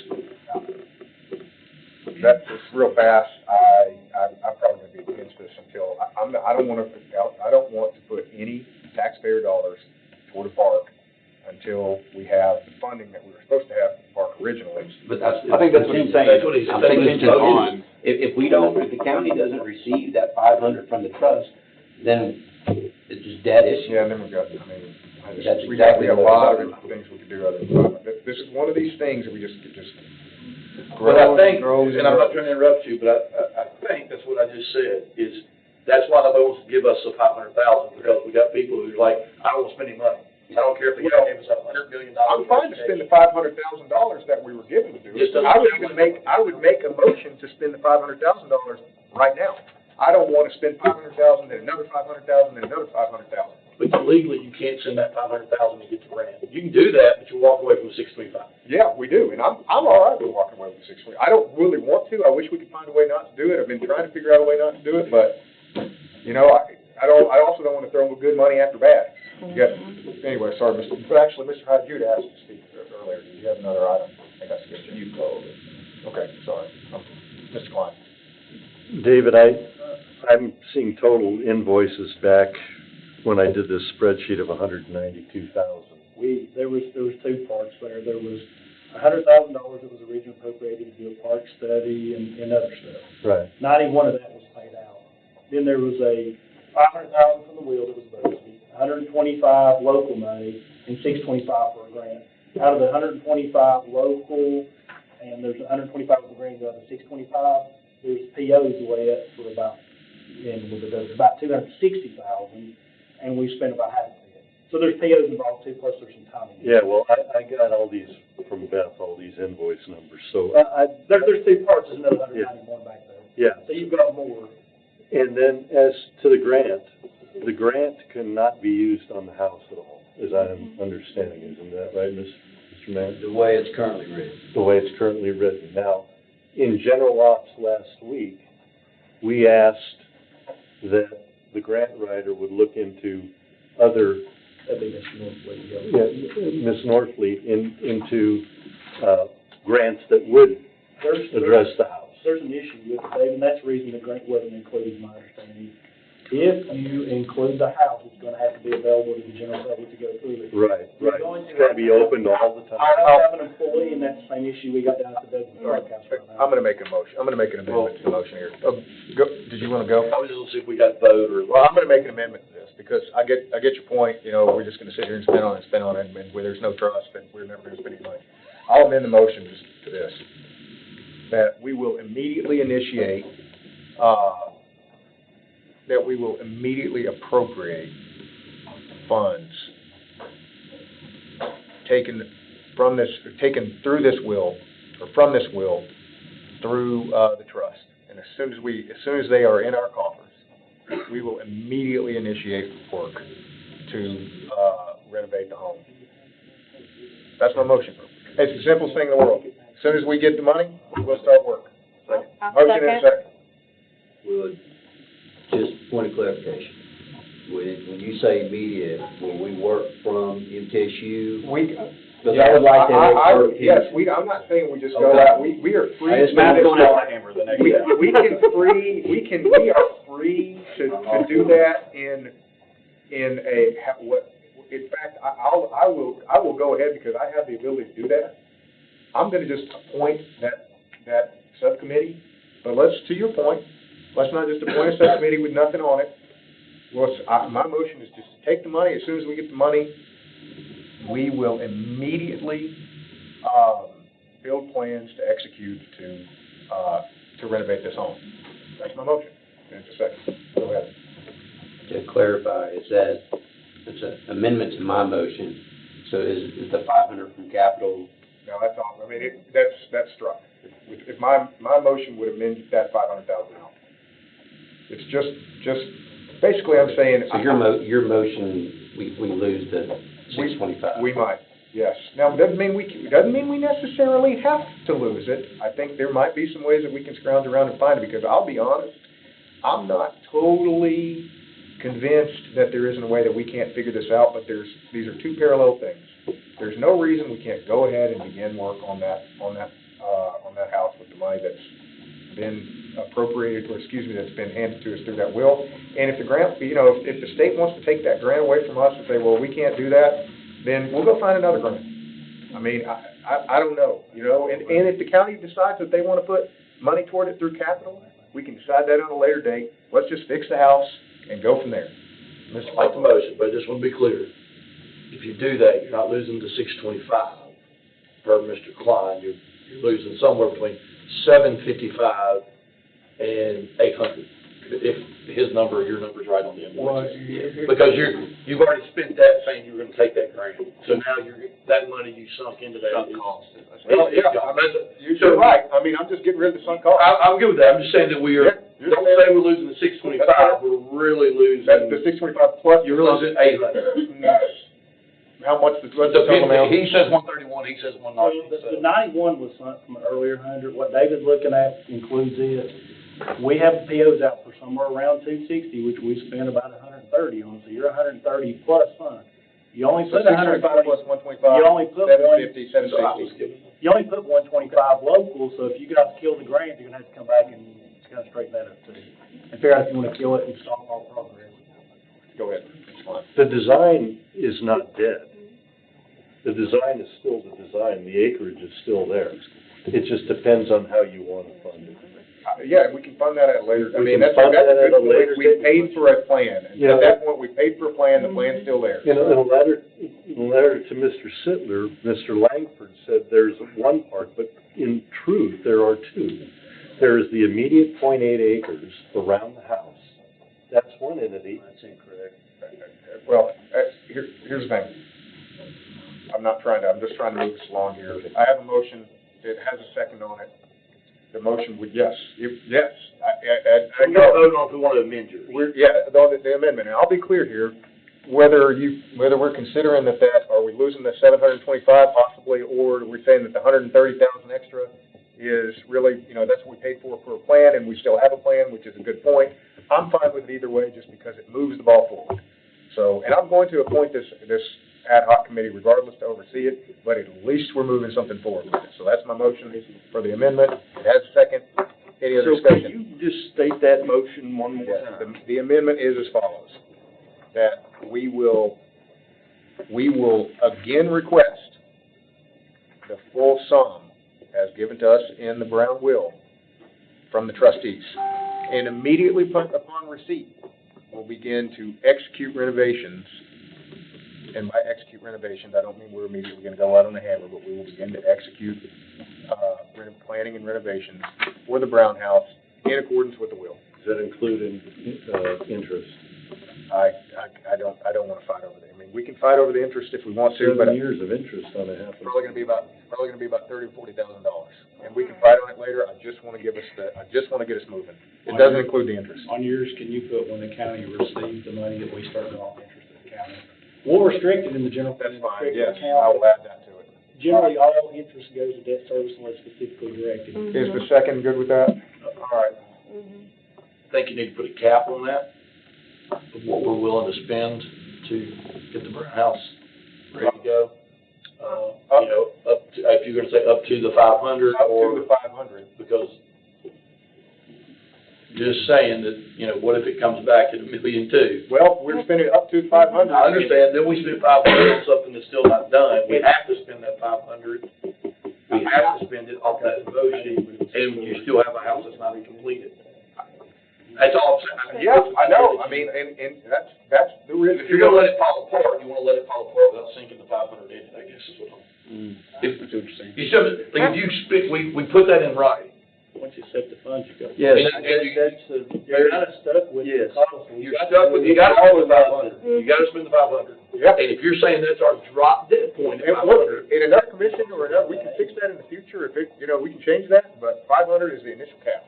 I can tell you the Clark House, they restored it in historic manner back in 2009, 10, and it was $1.6 million, maybe? That's how right, it was $1 million plus, I think It was a $500,000 matching grant.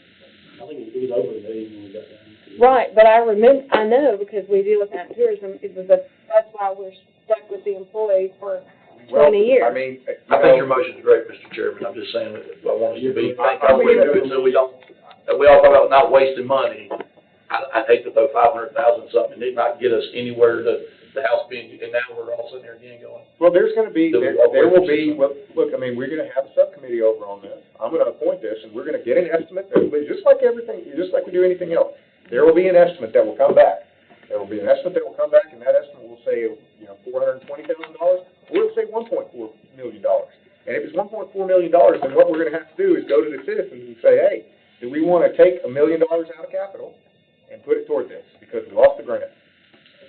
Well, no, because the grant's for. Well, the grant's for something park anyway. Well, you're fair, you're right, but I mean, regardless, we're gonna have to go back and say, hey, we wanna spend $1 million on this house. Because we were only given $500,000. We have to spend $500,000. We are obligated. And you have to maintain it at that level. At that level. That's it. Motion, we have a second. Any other discussion on this one? All in favor on that subcommittee. All in favor? I mean, it's not the house, it is in the middle of the field. The house takes priority. That's what the will says. We're gonna execute the will. All in favor? says house and park. Well, It's centerpiece of with the park. the home as a centerpiece. And it may turn out that this is a lot more than that, and then we get to, you know, when you take in stuff, and I've said this, and I know I'm getting annoyed, but I've said this many times, I've said this about the bridal house. Whenever we take on this property, whenever we take this stuff on, we end up taking on a lot more. It sounds like it's a great thing, and then you end up with a stuff. All right. Or she got getting 19 million from the bank. And we did do that, yes, We got 19 million from the bank. we did, and so maybe it's worthwhile. I mean, I want to execute the will. I'm the first one to make a motion to actually do something on this. So there's the motion. All in favor? Aye. Any opposed? Okay, motion carries unanimously. No. Oh, wait, we have two noes? We have a no? Were you a no? Okay, so motion carries, but it was not unanimous. Because you didn't appropriate anything, you're just doing it. Yep, all right, now we're gonna be back on the main. All in favor? The main as amended, which is basically my amendment. All in favor? Aye. Any opposed? No. We have two noes. Mr. Palmer and Mr. Becker. Okay. We've done this. We've actually moved something forward. County clerk, $6,000 to replace chamber microphones, second reading. I've been contacted by the county clerk, and something to point out to you, just, we're talking about 24 microphones, counting the mayor, me, sheriff, the one for the audience. She says you need 31 and around $7,000 to replace all of them. Okay, so now we're gonna have to change this, so A little over $7,500. So I will motion to amend this to $7,500. Second. And I'll motion to waive the second reading. Second. Motion is, we have a second, motion is second, all in favor? Aye. Any opposed? Okay, motion carries, and we don't need a second reading. Okay, here we go with another big one. The additional funding needed for the Westmoreland EMS station. So, Mr. Mayor, I will let you break the news on this one. Okay, so originally, when we were first talking about the ARPA funding and an EMS station, it came in at $3.5 million was the estimate. This body cut it to $2 million. We've got an estimate to come back from the architect that, will be roughly $3.5 million plus the ancillary cost of $4.2 million total. That includes the land. So we're going to need that difference to build this fire station, or EMS station, excuse me. I'd like to make a motion to run it back to general ops with the breakdown. Here's the estimate and the plans. We don't have time. Well, go ahead. It's got $2 million We have a motion. of it. Yeah, ARPA money. It's got ARPA funding on it. That's the problem. By December 31st, if you don't have. I'll make a motion here, and here's the motion. The motion is to appropriate the rest of the funding that we have in ARPA, which is about $400,000, right? 404,335. Okay. Now, how much is left? How much is left? Or, excuse me, so 404 plus, how much did we have in it, 1.7? Well, he's got some land, he bought around 1.7. So that brings us to 2.1. What's the total? You need 2.1. We need 2.1. So I would, my motion is to appropriate 400,000. This is why, I'm not trying to put money into parks. I appropriate $400,000 from ARPA and an additional 2.1 million of capital in order to build this EMS station. That's my motion. And again, this is an estimate. We'll go to the bid process through the finance department, share all that Unless we wanna information kill with it. general operations. No, that's the motion. Does it have a second? On all of them, if that would Does be- it have a second? Second, so we can talk about it. Motion and a second, Mr. Klein. We don't even know what we're getting. We have no idea what we're getting, and we're appropriating millions of dollars for something. We don't have any kind of estimate, any kind of line item. We don't have any kind of plan. It's just the architect said we're gonna run short by $1.5 million or whatever, and so we're just gonna do it. But this is an estimate because, and the only reason why we're bringing it back to you is because it was so much higher. Typically, we'll just go ahead and engage the architect, let them do the drawings, and then bring the estimates to you. But because there was a difference, and I know the time frame, I wanted to be transparent, bring it to you up front, and say, okay, this is what we're looking at. And if it comes in lower, great. But we have to start, before I encumber more fees with the architect, and then come back and say, oh, that's wasted money. Because y'all said, no, we're not gonna go that route. I wanted that out front. And then we'll start with all these numbers. Everybody's gonna see the architect, once the drawings are done, and this is gonna be a basic building. I know, but we're abandoning a $300,000 house that has served as the EMS facility for years. And now we're talking about $3.5 million to replace it. Well, the EMS station that's in Westmoreland is outdated. It will not fit the current ambulance. I realize, but how many square feet are we talking about? 7,000 square feet. That's not big. Be 2 bays. That's huge. That's not huge for an EMS station. 7,000 square feet. I think Yeah. that includes the bays, maybe. 2 bays. Does that include the bays? I mean, the bays Yeah, are big. the bays are walls, a roof, and a slab. I mean, Oh, go ahead. I mean, it's part of the square footage on that. yeah. That's from wrong. When did this first come to us and start getting talked about? Oh. They're probably a year and a half, maybe. Yeah, but we're not. No, Not like it's been quite that long. no, It was on our long-term plan for ARPA. It was before we Mr. Holt, even got voted in. before Mayor Holt, Go there was a ahead. whole group of them appropriated. My point, yes, no, whatever. Been on these committees a long time. Old business, is gonna get to double, triple Z. And I keep hearing the same question, well, why does it cost more? You guys have been talking about it for half a decade. We haven't been talking about it for half a The decade. county, and we've been talking about it for 3 years, we can no longer say the last commission. So for 3 years, we've known that there's ARPA funds, and we've known that we want to build this. And then we come here, and then it's like, well, I don't have enough time, I don't have enough this, I don't have enough, I'm good to vote no for it, but look, I mean, we're gonna have old business down to ZZ, because it's just like, man, at some point, you gotta either vote to spend money, or don't, but you can't just keep pushing it off the business and then go, how's the cost? I'm gonna get in queue and I'm gonna try to be likable. Okay, well, I don't know, things cost more today than they did 3 years ago. I'm just saying. We're talking about, so look, here's the thing. There are nice to haves and there needs to have. And you just heard me argue about being real tight about nice to haves, and I'm happy to be hardcore on that stuff. I mean, I would love, if we can afford it at some point, to have a nice park, that's great. But no one has argued that we don't need a functional EMS facility in Westmoreland. No one has argued that we do not need that. This committee has put that on our long-term plans twice.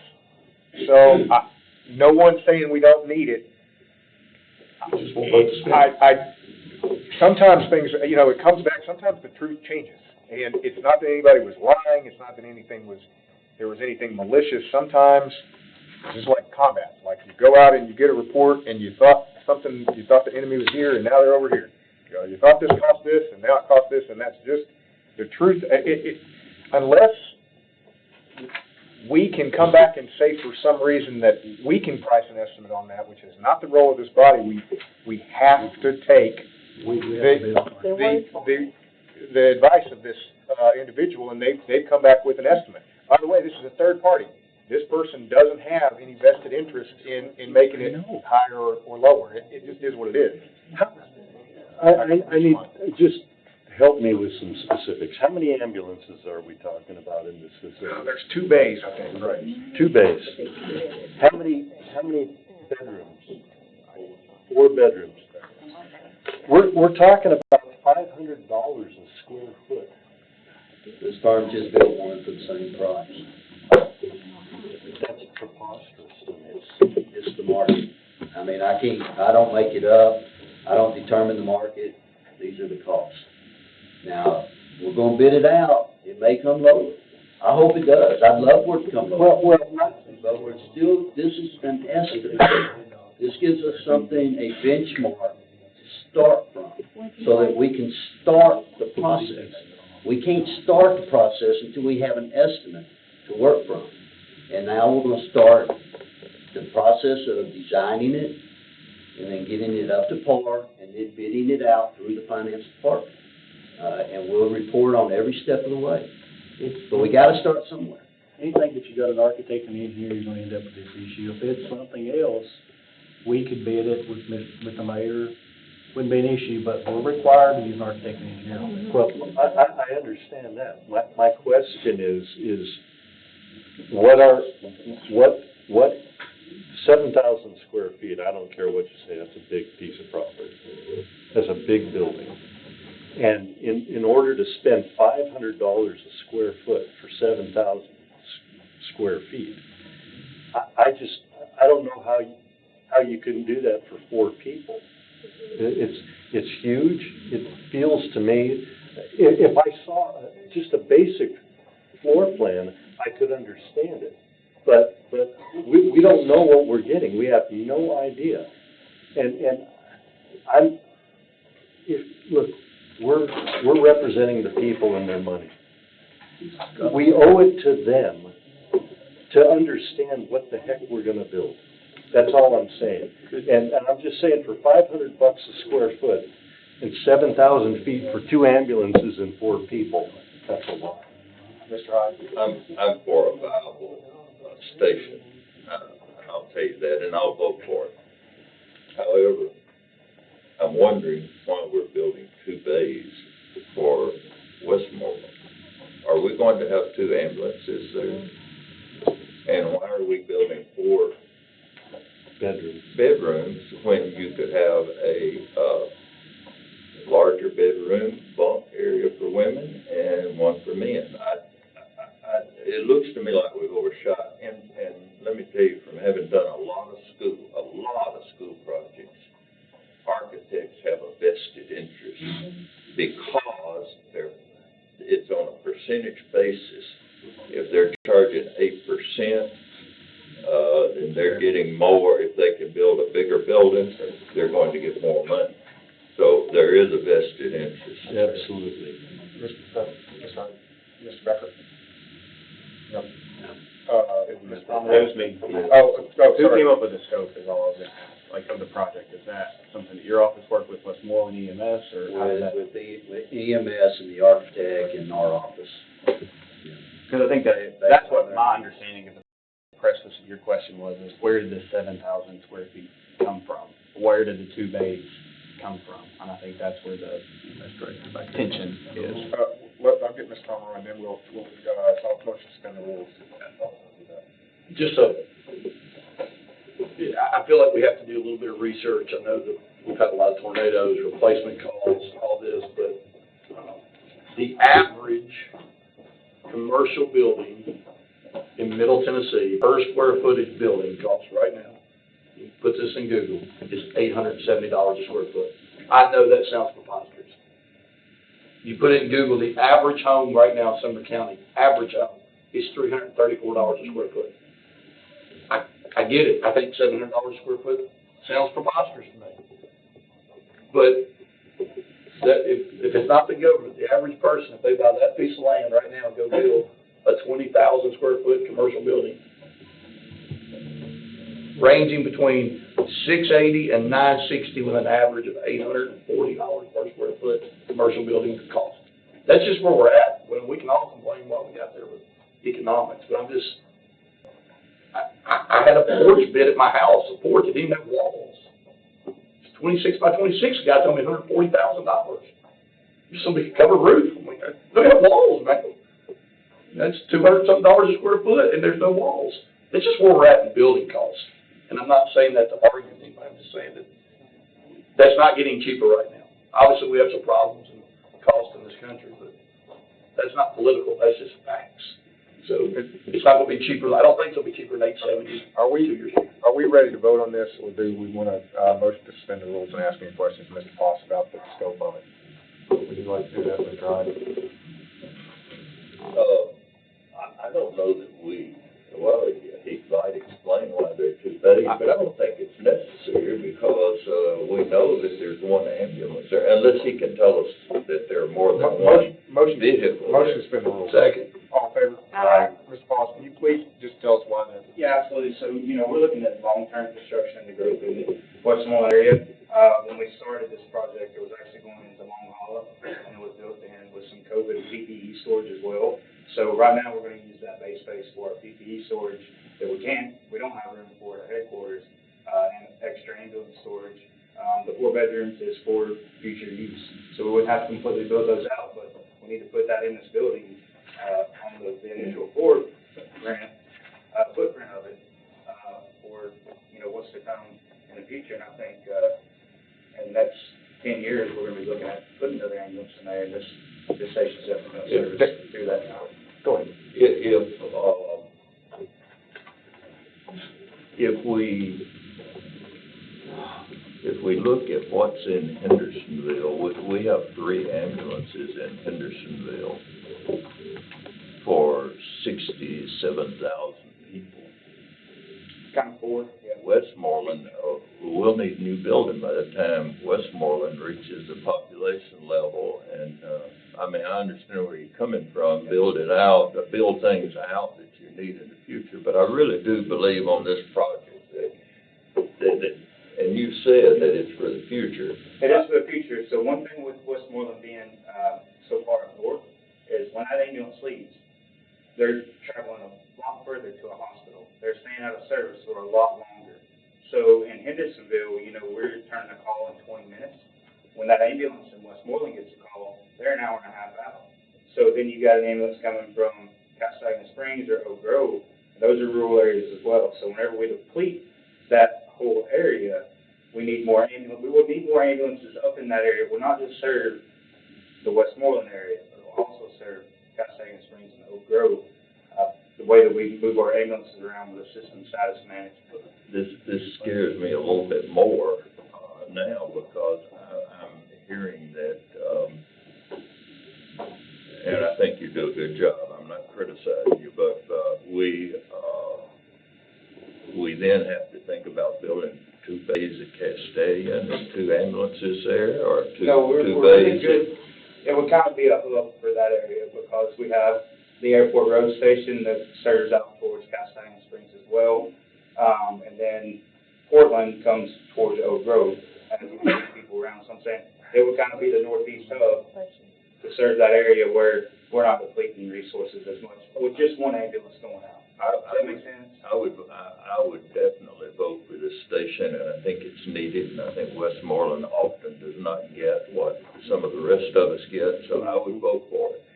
But I would vote for something that was reasonable and that we could possibly build like we did school buildings. We can build on with an easy addition way to a building. Now, I would vote for that, but I would not, I couldn't vote for this large building. I can answer one of the answers about the size of the building, which I don't think, he hit upon it, but I don't think it, what was clear. The ARPA funds that we're using, there's 2 sources. General revenues have to be used things for like broadband, PPE, water, sewer. There's very limited uses. This $2 million is coming from the general, which is limited use, not the revenue replacement. So if we weren't storing PPE in here, it would have to be over in the general revenue, which means it could be a smaller building. So part of this to store is PPE to make it qualify for this ARPA funding. PPE. Protective equipment. Yeah, mask, stuff like that. But the thing is, for it to qualify for the ARPA general, we're going to have to use it as a primary PPE storage too, where we're transporting it.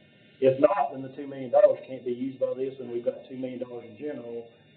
It's going to have to be used for broadband, water, or something very quickly, and the EMS station would be fundable for it. So that kind of helps a little bit for the size. Yeah. And I'd be, if we could save, if it would happen to be even $2 million, I know that our service is in need of other stations. I mean, there's Millersville, there are many other places that we need to make renovations and changes.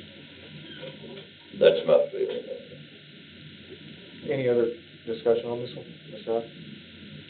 All right, so, the motion is to go ahead and appropriate all this. I mean, I recognize this is just step 1 in it. So it was $400,000, $405,000 from ARPA. You gonna bring this back on? Yes, I'll bring it back under the rules, thank you. So just to restate the motion. 4335. So, to appropriate $404,000, how much? $335. $335 from ARPA, and then an additional, $2.1 million from capital. Local capital, in order to, fund this facility. That's my motion. Which takes us to 2.3 capital left over for the year. Yes. And I would request a possible waive the second. I will waive the second reading. Who has the second, or was there a second, who's the second on this? Who's the second? That's my motion. Oh, you I'm not good? doing second. Yeah. Are you good with that? Yeah. Still good with it? All right, Mr. Klein. Is that the total cost of it then?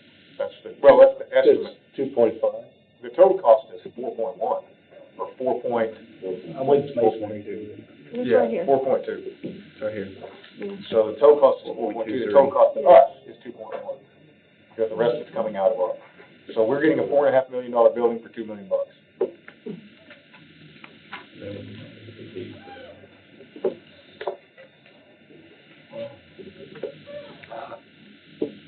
Any other discussion? All in favor? Aye. Any opposed? All right, motion carries unanimously. And second reading is waived. All right, let's continue. So, new trailer versus the continuing rent. Go, Mr. Klein or Mr. Mayor, either of you guys can comment on this one. You'll know this better than me, Mr. Klein. Yeah, what we're doing is we're getting prices from 3 architects to see what it would take to improve those 2 sleeping quarters. And I'll have those to general ops at the next meeting. So I think this could go to old business. Is there any, I didn't know Gen Ops hired the architects now. No, we don't hire the architects. We're gonna get estimates from 3 different architects. Can I make one point? Go ahead. You guys appropriated $12,000, it's running $92 a night. Right now, you're probably down to a little over 4, so probably next month, you may want to fly this back into our old business, because if we're not having to cut it handled, we need to look about appropriating additional funds for the, Question, dwelling. can GenOps do that? Is that, I don't know. from my understanding, we only have to connect as a body. I don't know if GenOps can do that. I feel like that has to be something that would need to go through. To do What's what? happening, Engaging architects and getting estimates, and that would really need to run through the mayor's office or the, from my understanding, we only have authority as a whole. So I don't think. All I'm doing is getting prices. I don't think you can even do that. So wait, Because you we're can't talking about, access. here's the thing, we're talking about this here, what's happening in GenOps is not germane. do we just want to bid it? Do we want to try to solve this problem? That's the question. Or do we want to continue to kick this? Is this a vehicle? Yeah. Because to settle this, if the mayor's amenable to it and he gets into some specs, we could just bid it. We just buy one. We don't need one. But I mean, We need to fix the building and send the vehicle back. Do we have, And we need to, before we do that, we need to put the plug on so that we can get rid of the generator that we're spending hundreds of dollars in diesel fuel running it 24/7. do we have any estimates? Do we have, Yes. has anything been moved? I had estimates, but, Gen Ops said that they're getting their own estimates. What were the estimates? $2,000 for the plug, or Okay, $1,800 for the plug. Then that met the standards of the city of White House, pulling permits, and we're gonna run it, doing about standards that the city of Millersville wanted us to do it by. What would be the total cost to fix the building such that we no longer have to run a temporary So it's service? over 50,000, so we would have to engage an architect, unfortunately. Okay. And then have them draw that up. So we don't- But Gen Ops says they can do it for $12,000. That would be And the I think architect. 100 That would be the Do architect. we have an architect who has said that we can do this for $12,000? Yes. Okay, so here's what I'm gonna do. I don't think, Well, I mean, I'm just gonna do Can this. build 2 bedrooms for $12,000. They're already there. They just need to cut 2 doors. I'm going to appropriate, here, I'm gonna make a motion to appropriate $20,000, for the county mayor to get to make an initial estimate, on fixing this building. So basically hire an architect. basically hire an architect in order to do this. So you got $20,000, you have up to $20,000.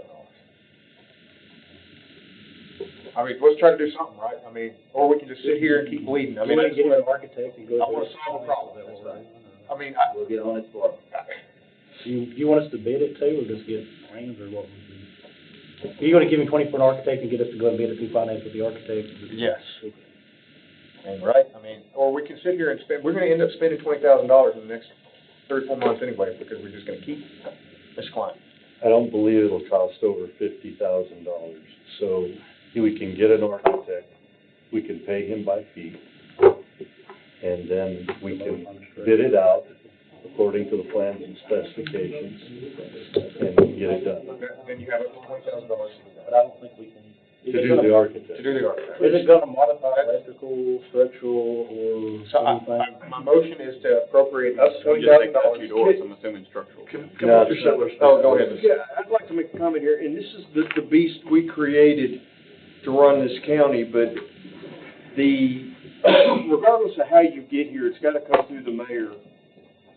And then it's gotta go through this whole thing that we're going through now. I think, That's what I'm. I don't think, I'm not gonna weigh in on who's got authority to get all these bids, but at the end of the day, the method for getting it in, for commission to decide what they're gonna do is through the mayor's office. That's what the So- motion is to do here. That's all I was trying to do. My motion is to put forward $20,000 for the county mayor to get an architect, to get us an estimate on this building. That's my motion. Is there a second? Second. Motion and second. Any discussion on it? All in favor? Aye. Second reading waive. Is that second reading, right? We'll do, take another vote? Up to 20,000. I would like to waive the second reading. Are you good with that? Yes. All, I'm gonna vote on it again. All in favor? Aye. Aye. Any opposed? Okay, second reading. Local capital fund. Yes, Are we local still capital. continuing to rent though? We have to, but we can Okay. vote that on for next. We're gonna keep it. Mr. Chairman? Yes. I did have a price from an electrician. He can convert the stove 220, which is on the other side of the generator, Have for that, $400. have that electrician just engage with the county mayor, that way we're doing this through the proper, just have them do it that way. Okay.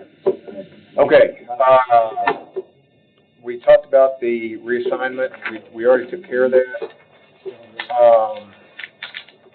Education, budget amendment.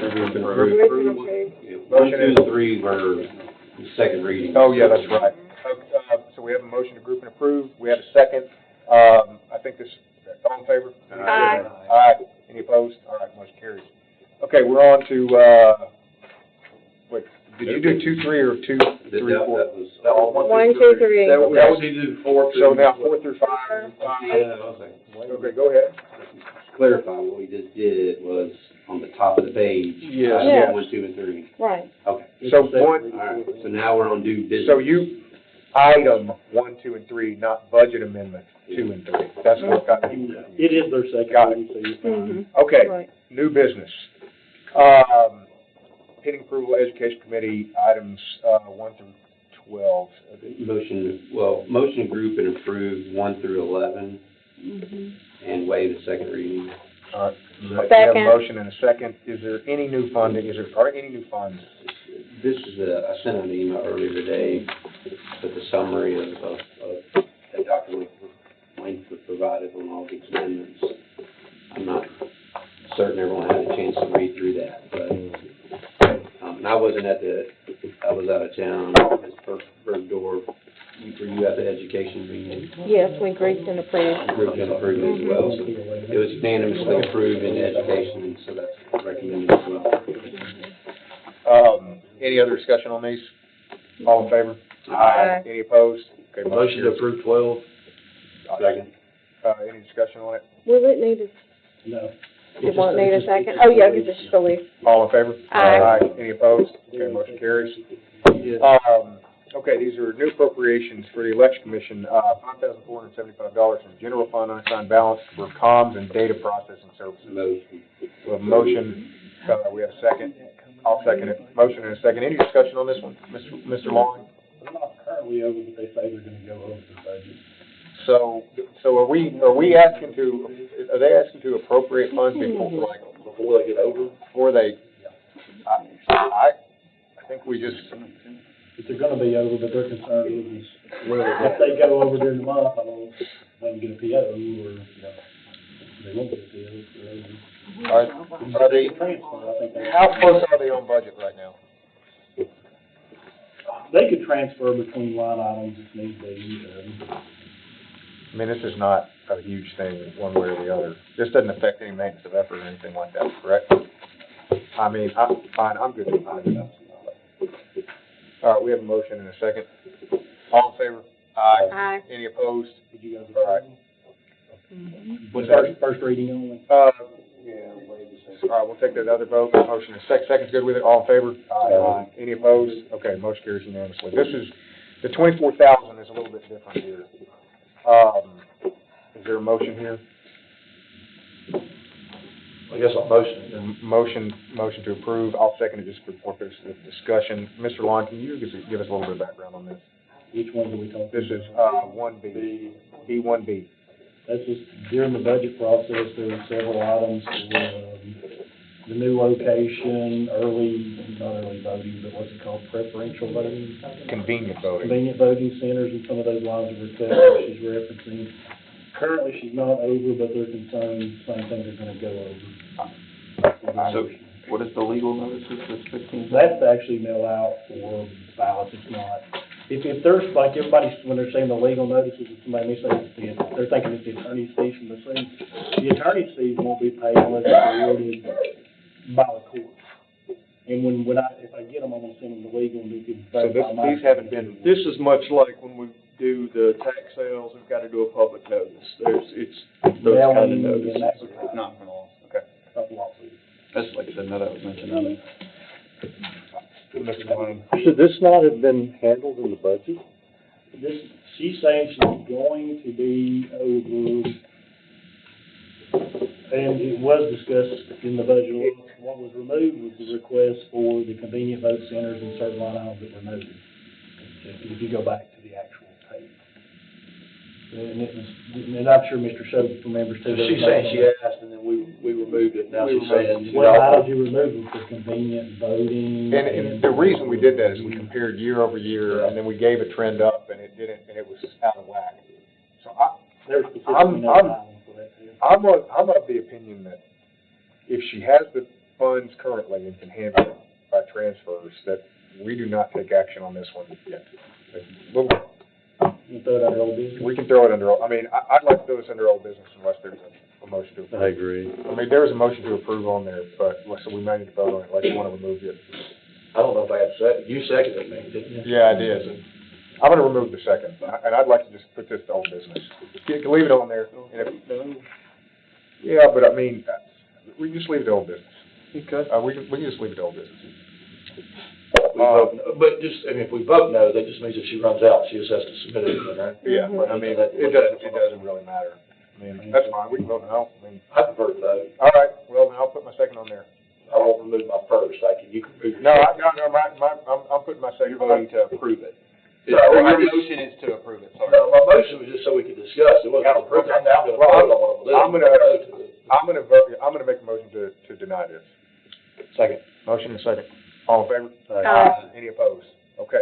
So it won't go to old business, it's going on. Yeah, going off, and she can resubmit it. Resubmit it if she can't handle it in a transfer.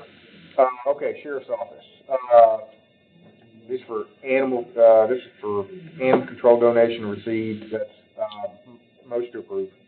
Second. Motion second, all in favor? Aye. Any opposed? Okay. This is, carryover VCIF grant funds, motion to approve. Second. All in favor? Aye. Any opposed? We'll waive second reading. I'll waive the second reading, second's good with it, all in favor? Aye.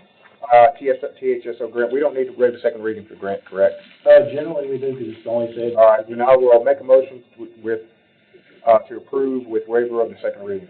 Second. All in favor? Aye. Any opposed? Okay, motion carries. This is EMA requesting overtime funds for the East Tennessee deployment. You walk me through this? I spoke briefly with Mr. Widener on this.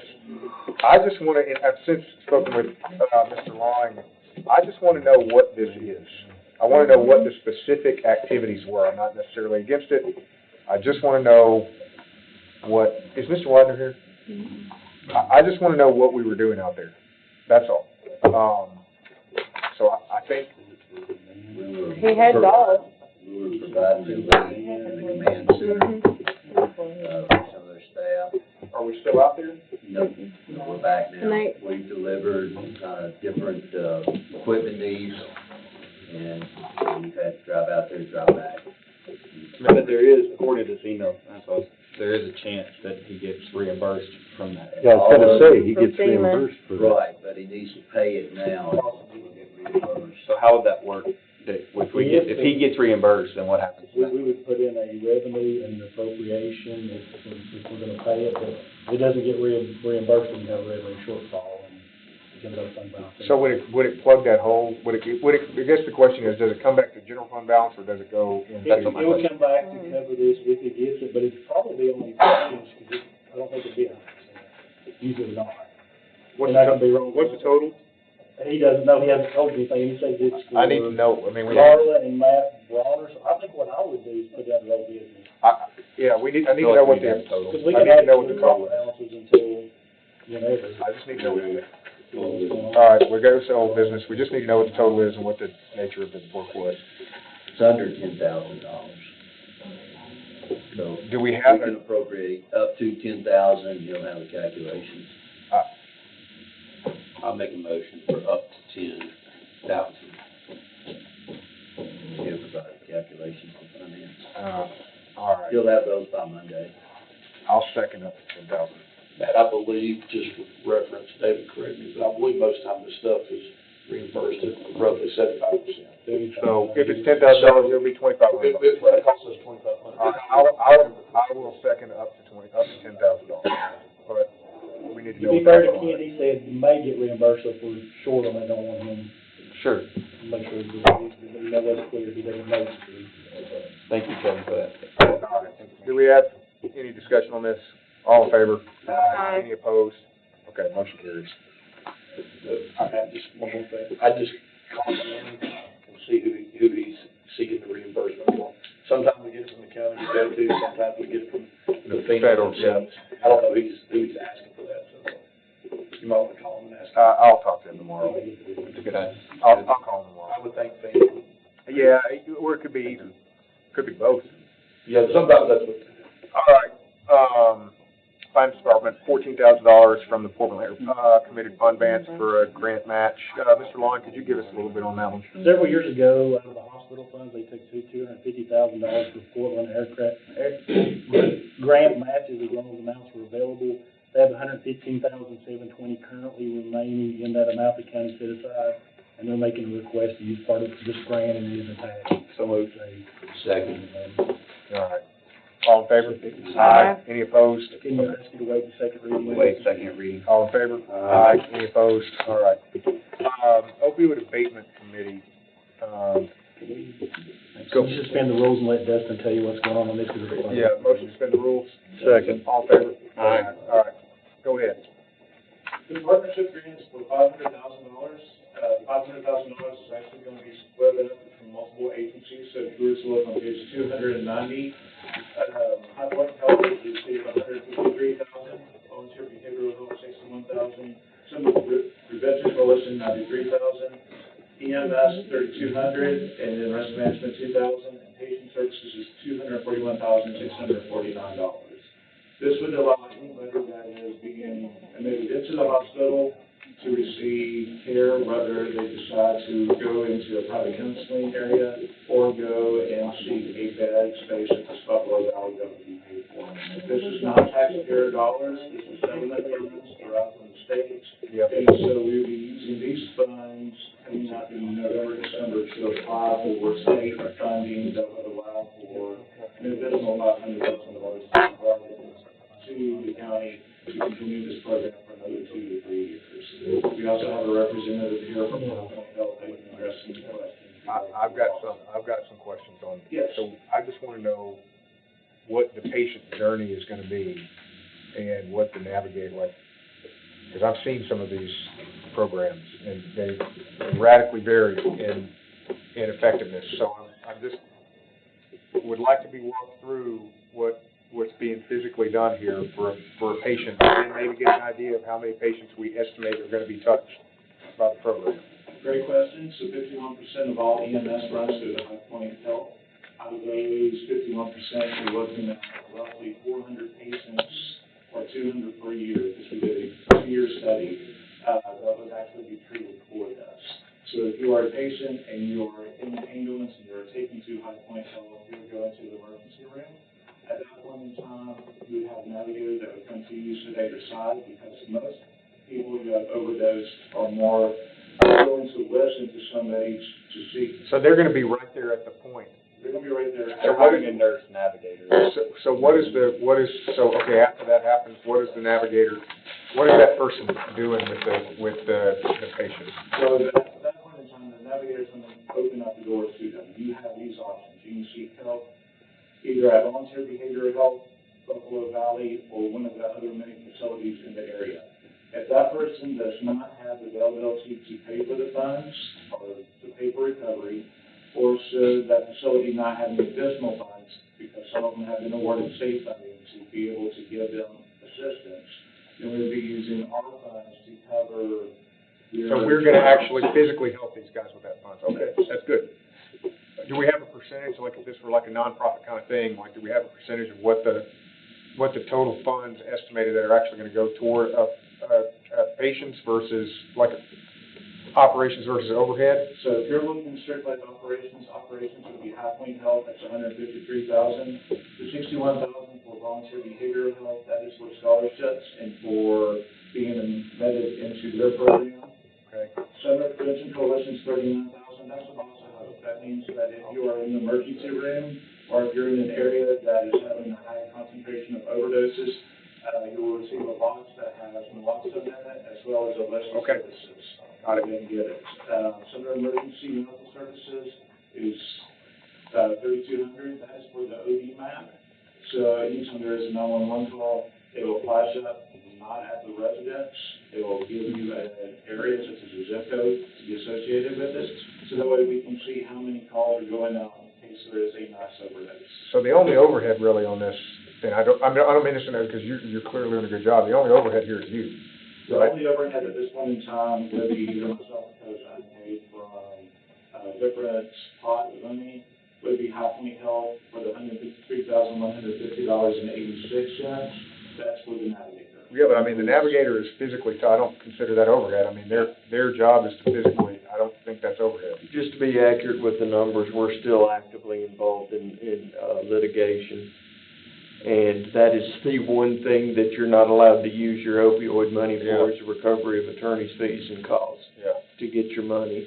So that is an expense, and it's probably, Honestly, after these about $8,000 good a answers. month.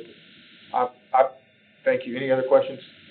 Motion to approve. So you're saying we need to keep a buffer in there for attorney fees, or not? I can't even use this money to pay for it in any way, shape, or form, so this is a county expense.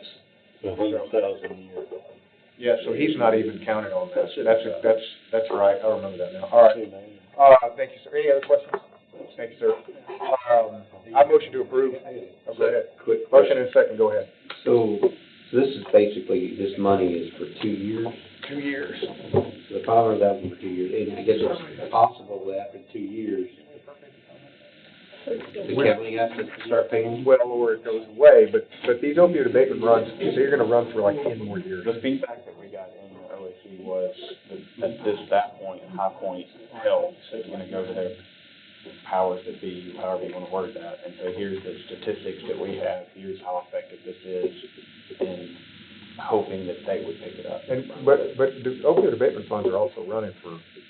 No, this is a well that will run dry, if that's the question. Yeah, but when it started out with a big chunk, and what'll happen is, and that's why we're still tied up in litigation is, I'm sorry, I just jumped right in. No, I was just trying to figure out these guys are not able to pay their plans, and we're seeing multi-billion-dollar bankruptcies occurring in front of us, so we're picking up a little bit here, and the state mandate, or not mandates, but they basically take in all the funds and distribute to the counties based on when is the estimation? When is I would defer to Dustin, but how many years? Right now, you're looking at 18 years. Those 18 years, the funds will diminish. I mean, Expect the question about the long. asteroid Apophis could hit us by then, so. $250,000 was, $500,000 for 2 years, that would apply for a state agreement, which is outside of our realm, 2 years. Hospital has agreed with that. Thank you. And we're still in rules. I appreciate it. I know we kind of broke that a little bit. All right. There's a motion to approve, and there's a second. Any further discussion?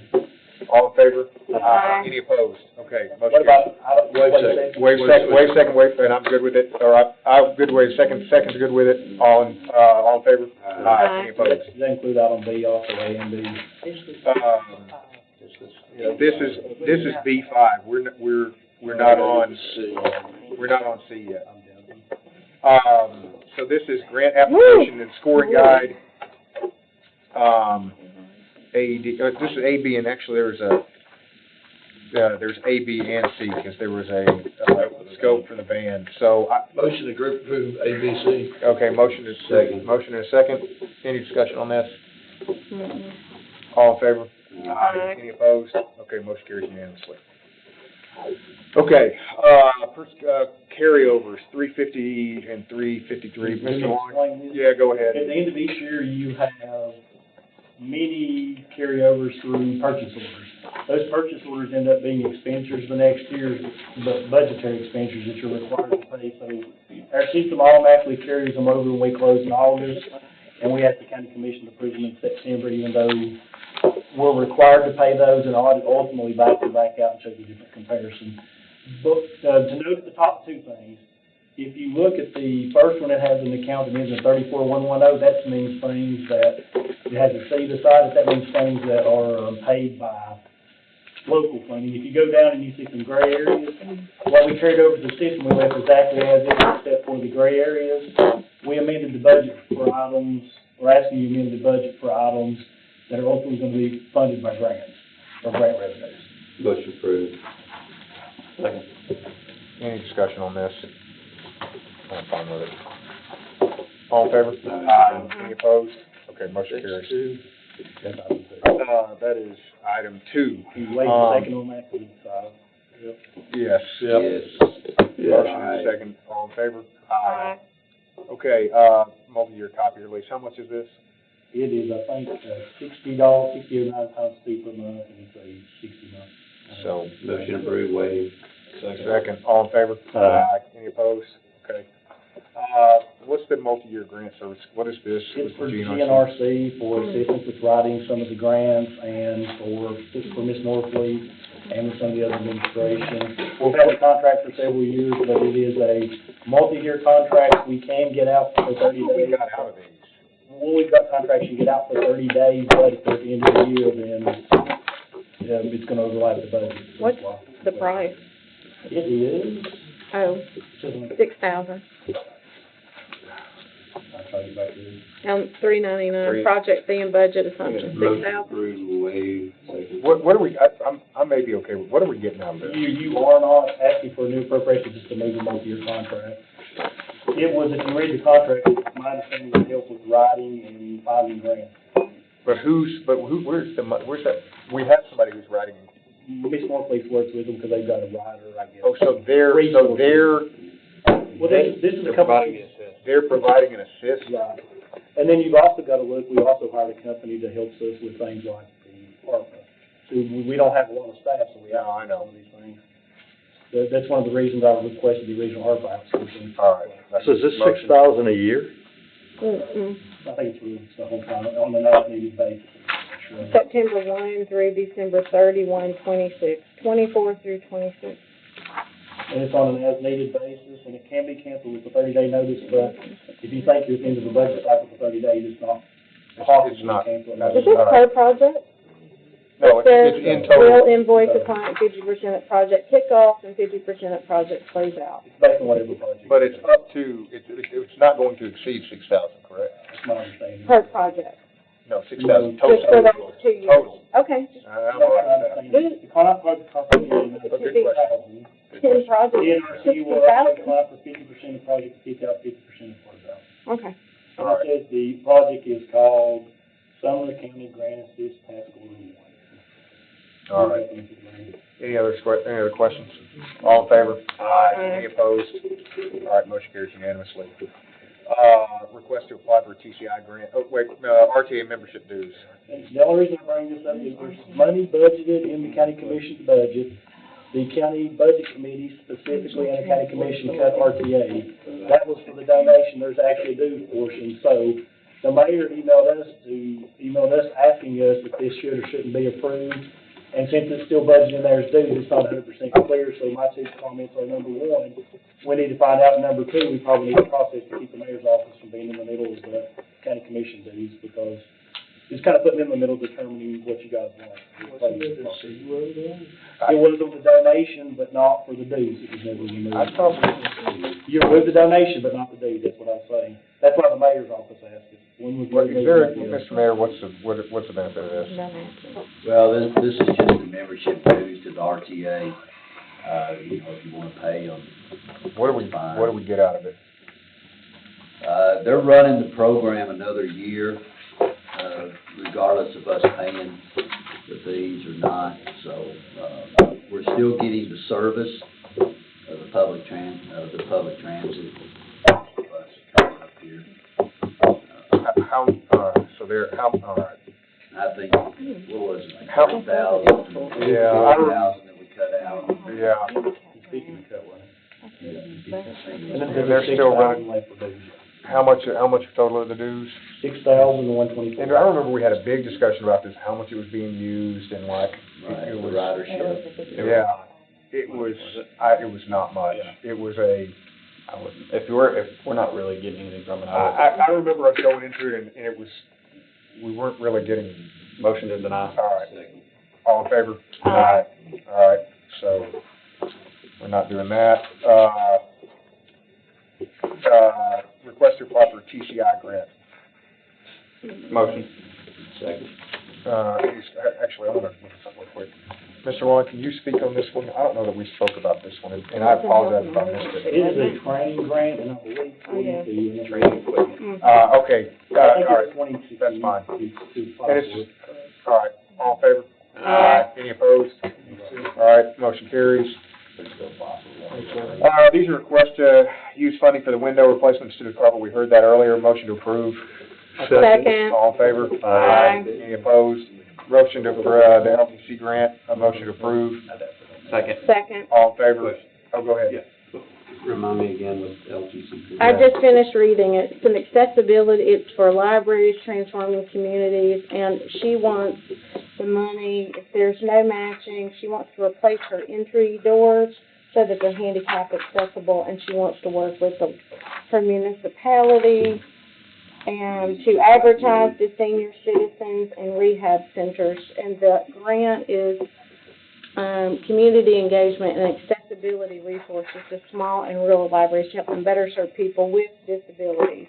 She said there's no matching, and she said it is also parent to baby carriers and small children. No match, all in favor. Any further discussion? We have a motion, we already had a motion. Oh, yeah, we already did that. All in favor? Aye. Any opposed? All right. Employee exemption status and comp time. Yeah, go ahead, Mr. Long. And some of it I have to recollect off the top of my head, but kind of tell you the situation we're at right now. The county, all your department heads are exempt, do not earn comp time, but that's clear in your elected officials. We have other professional employees, it goes both directions. Some of them earn comp time and some do not. If they qualify under Fair Labor Standards as exempt, then the county commission for many years have let the department heads determine if these are exempt or hourly employees, and if you pay them overtime or comp time. It's been going on that way for years. This particular one, there was a request for additional funding. They did a salary survey. The salary survey, from my recollection, and I think brought back two amounts of what the employees paid for exempt and not exempt for the assistant because they were eligible in Fair Labor Standards. They wanted the larger amount, so the then budget chairman, Chris Taylor, made the motion for the budget committee to pay Ms. Hall the larger amount, but to make her basically completely exempt, which means she would earn no comp time.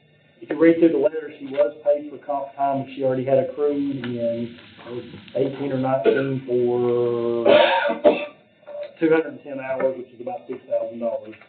But after that time, because we get these time sheets after the fact, she say the exemption was turned on and off. I'm not really sure what she's discussing there. So, can I get the timeline on this right? So, she was an exempt employee and paid as an exempt employee, which meant overtime was accrued. She was allowed to earn, even though she would have qualified under Fair Labor Standards, she was allowed to earn comp time.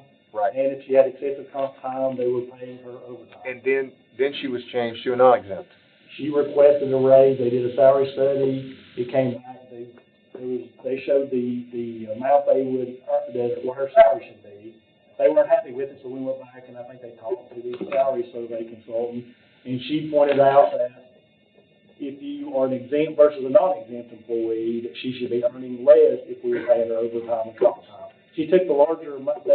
So the budget committee at the time, the chairman made the motion to pay her the larger amount, but don't allow her to earn overtime.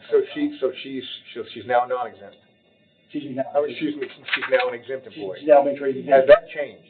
Has that status changed? She said it's bounced back and forth. Was there been any official? She says there's some back and forth. Is there any official? Has there been a vote taken? Has there been any change made? We paid her 201 hours, the amount she had at the time. She was changed. She was paid that in 22 as the amount. We can't, because here's the thing, if you make a decision, you can't go back and retroactively say, whoa, I I took the higher salary, but now I want, Higher and you got. yeah, I mean, Vote to deny. second, Motion to deny. second. Mhm. All in favor? Aye. Any opposed? Okay. Tax refund, motion to group and approve. All in favor? Aye. All right, we have one left. No, you don't. We sorry. we have, Really? not what you, no, we have, Brother Sittler, I'm with you. yeah, so this was the one I added, make a motion to, Second. motion to second to appropriate, let me just state it for the record, appropriate $3 million for the hot mix in the state. Typically, Mr. Ellis, this needs to be done on time, and please do that in the future. However, because we have already set aside the $20 million, we're not, this is something of a bucket over here. I'm good with it, so we have a motion and a second. Mr. Lon. Can I pass that email that I sent you yesterday, because mine, I just want to get on the record to make sure we're on the same page. I'll get that email.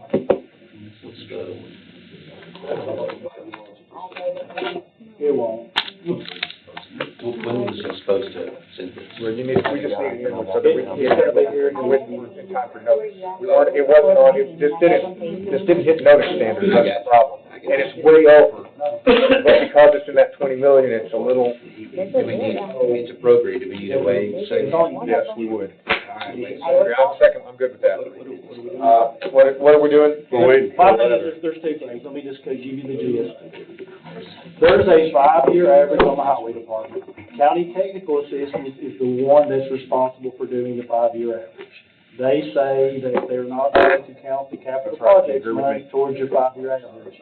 But if you look at the two statutes, the statutes talk about local revenue appropriated in funding. All the $19.5 million comes from property taxes. So it is local revenue. As long as County Technical keeps counted the way they are, just from the highway fund, and nobody changes that, you'll be fine. If they come back and pick this up, then you're gonna have a 5-year average. But they have stated, and I believe that they stated right back there on the record, that they agreed with me that this should not be counted and does not apply to maintenance of effort, which is why we did it this way to begin with. It's the only reason. And it's the only reason we did it, and it's the only reason that's why we're able to do this now. And so if they come back and change that, we can go to court. And I'll be happy to go to court. They're the reporters only, so the ones reporting on. I'm not, yeah, no kidding. We have, it's in the minutes. All right, we have a motion and a second, and the motion, includes waiver of second reading. All in favor? Aye. Any opposed? Second, all in favor?